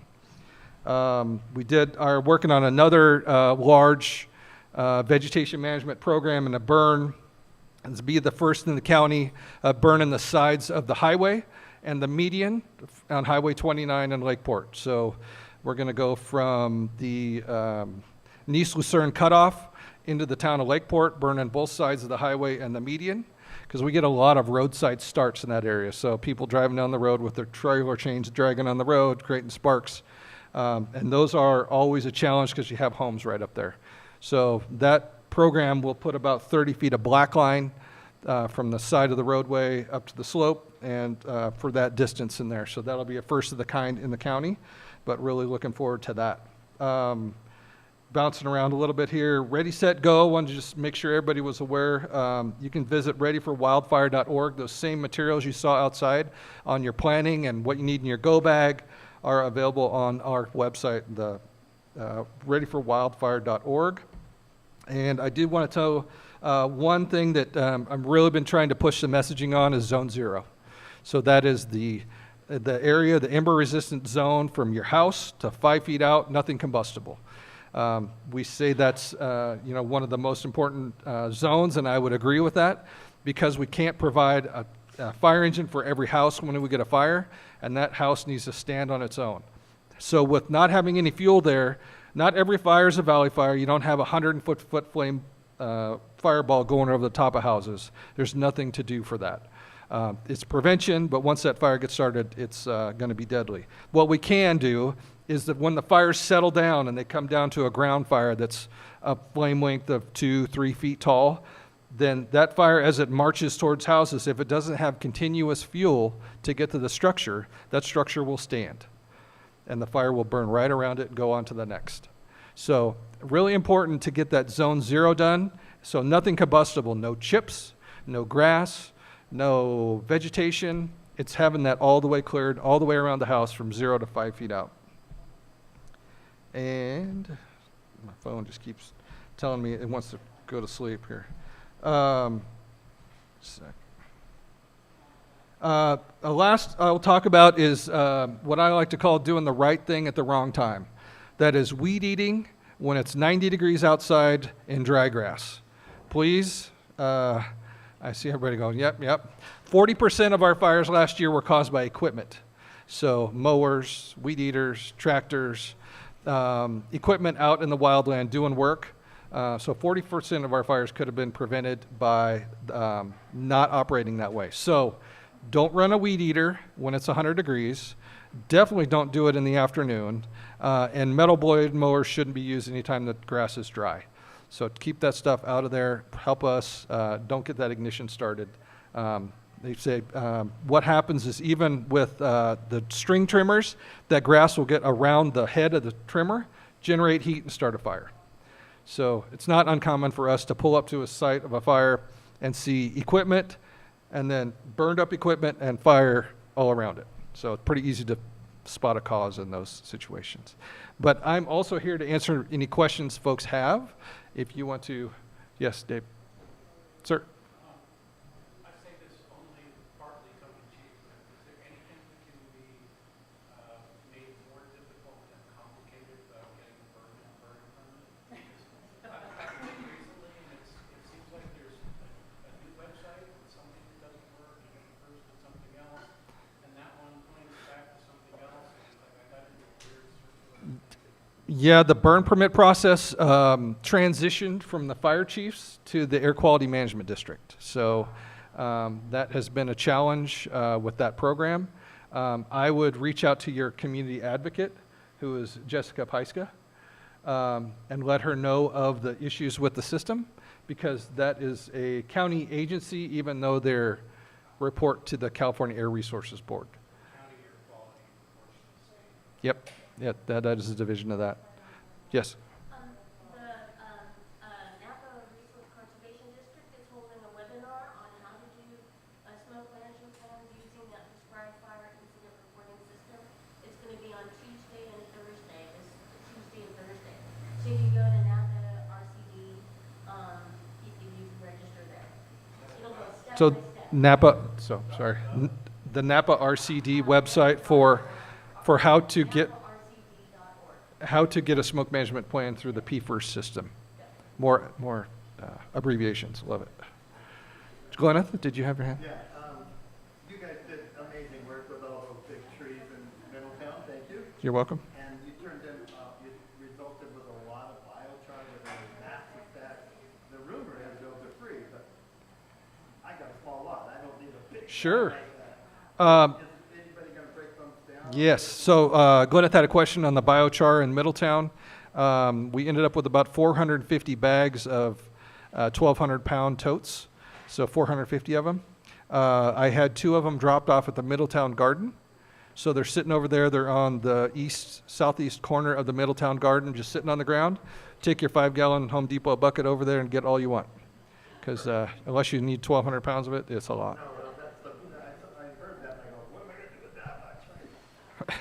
Yes, sir. So, fairly new to the area. I've been here Welcome. almost 5 years, and fires have always been kind of in the back of our mind. So we've been doing a lot of property cleanup. But I'm just on the other side of Loch Lomond, and I noticed there a alarm system that I believe is in place and it's tested from time to time.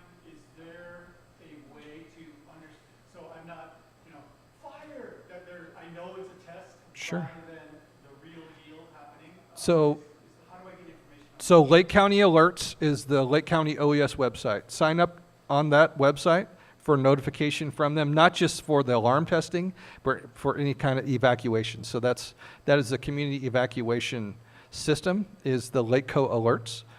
They utilize Nixle and their own Everbridge system out of that.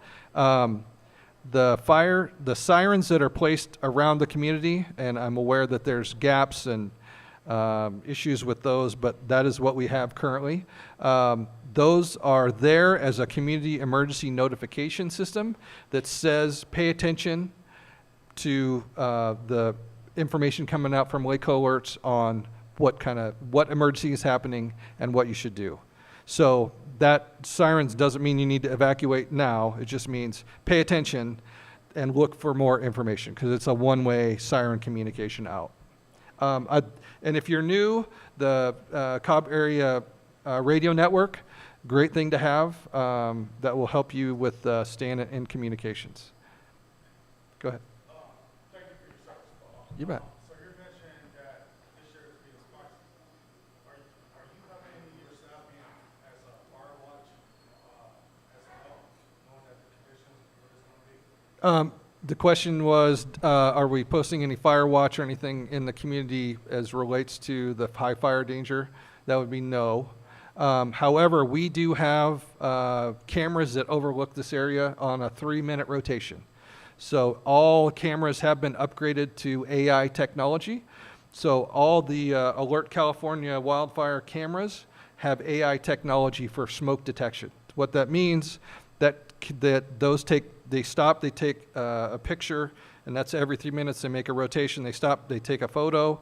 Actually, 4 of them, 3, pause, take another one. They look for motion in that column, motion, and it triggers on that, makes a notification back to the notification center, and that calls our dispatch.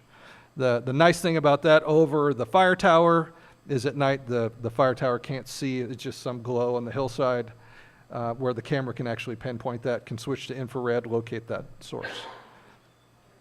Sure. Yes, sir. What do we do about neighbors that aren't pulling their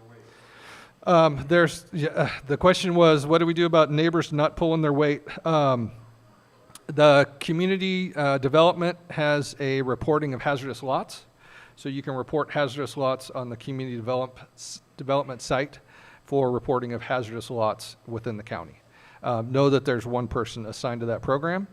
And really the best thing to break that down is you talk to your neighbor, really. Try and get communications with them.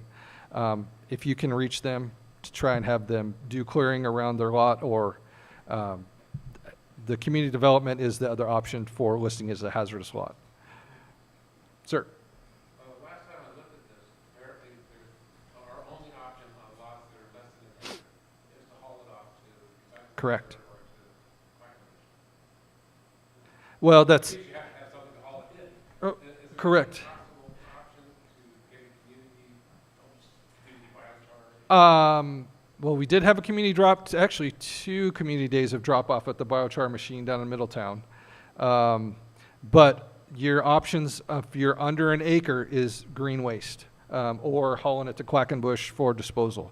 If you have a lot of material, Robert Thomas does have means of transporting that. So if you have tree debris, that kind of thing. If you have tree debris that's remaining from PG&E activities, like they fell logs, left them in your lot, follow up with the supervisor, send her an email, and she has a contact directly to PG&E that we can facilitate that.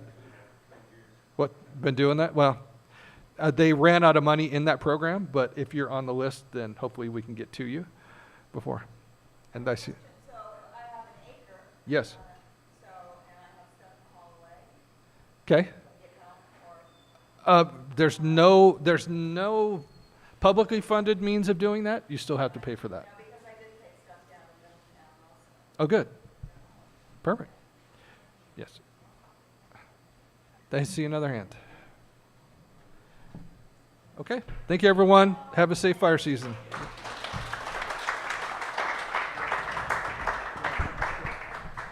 All right. A final thank you to all of you, really, for showing up and participating today. I'd like to, if you haven't picked up your black oat seedling, please remember to do that. Also, if you, we'd really request, if you thought, whatever you thought of the program today, we will be sending you an evaluation form, and please fill that out and let us know which parts of the program you'd like to participate going forward into the future. So thank you all very much. Be safe.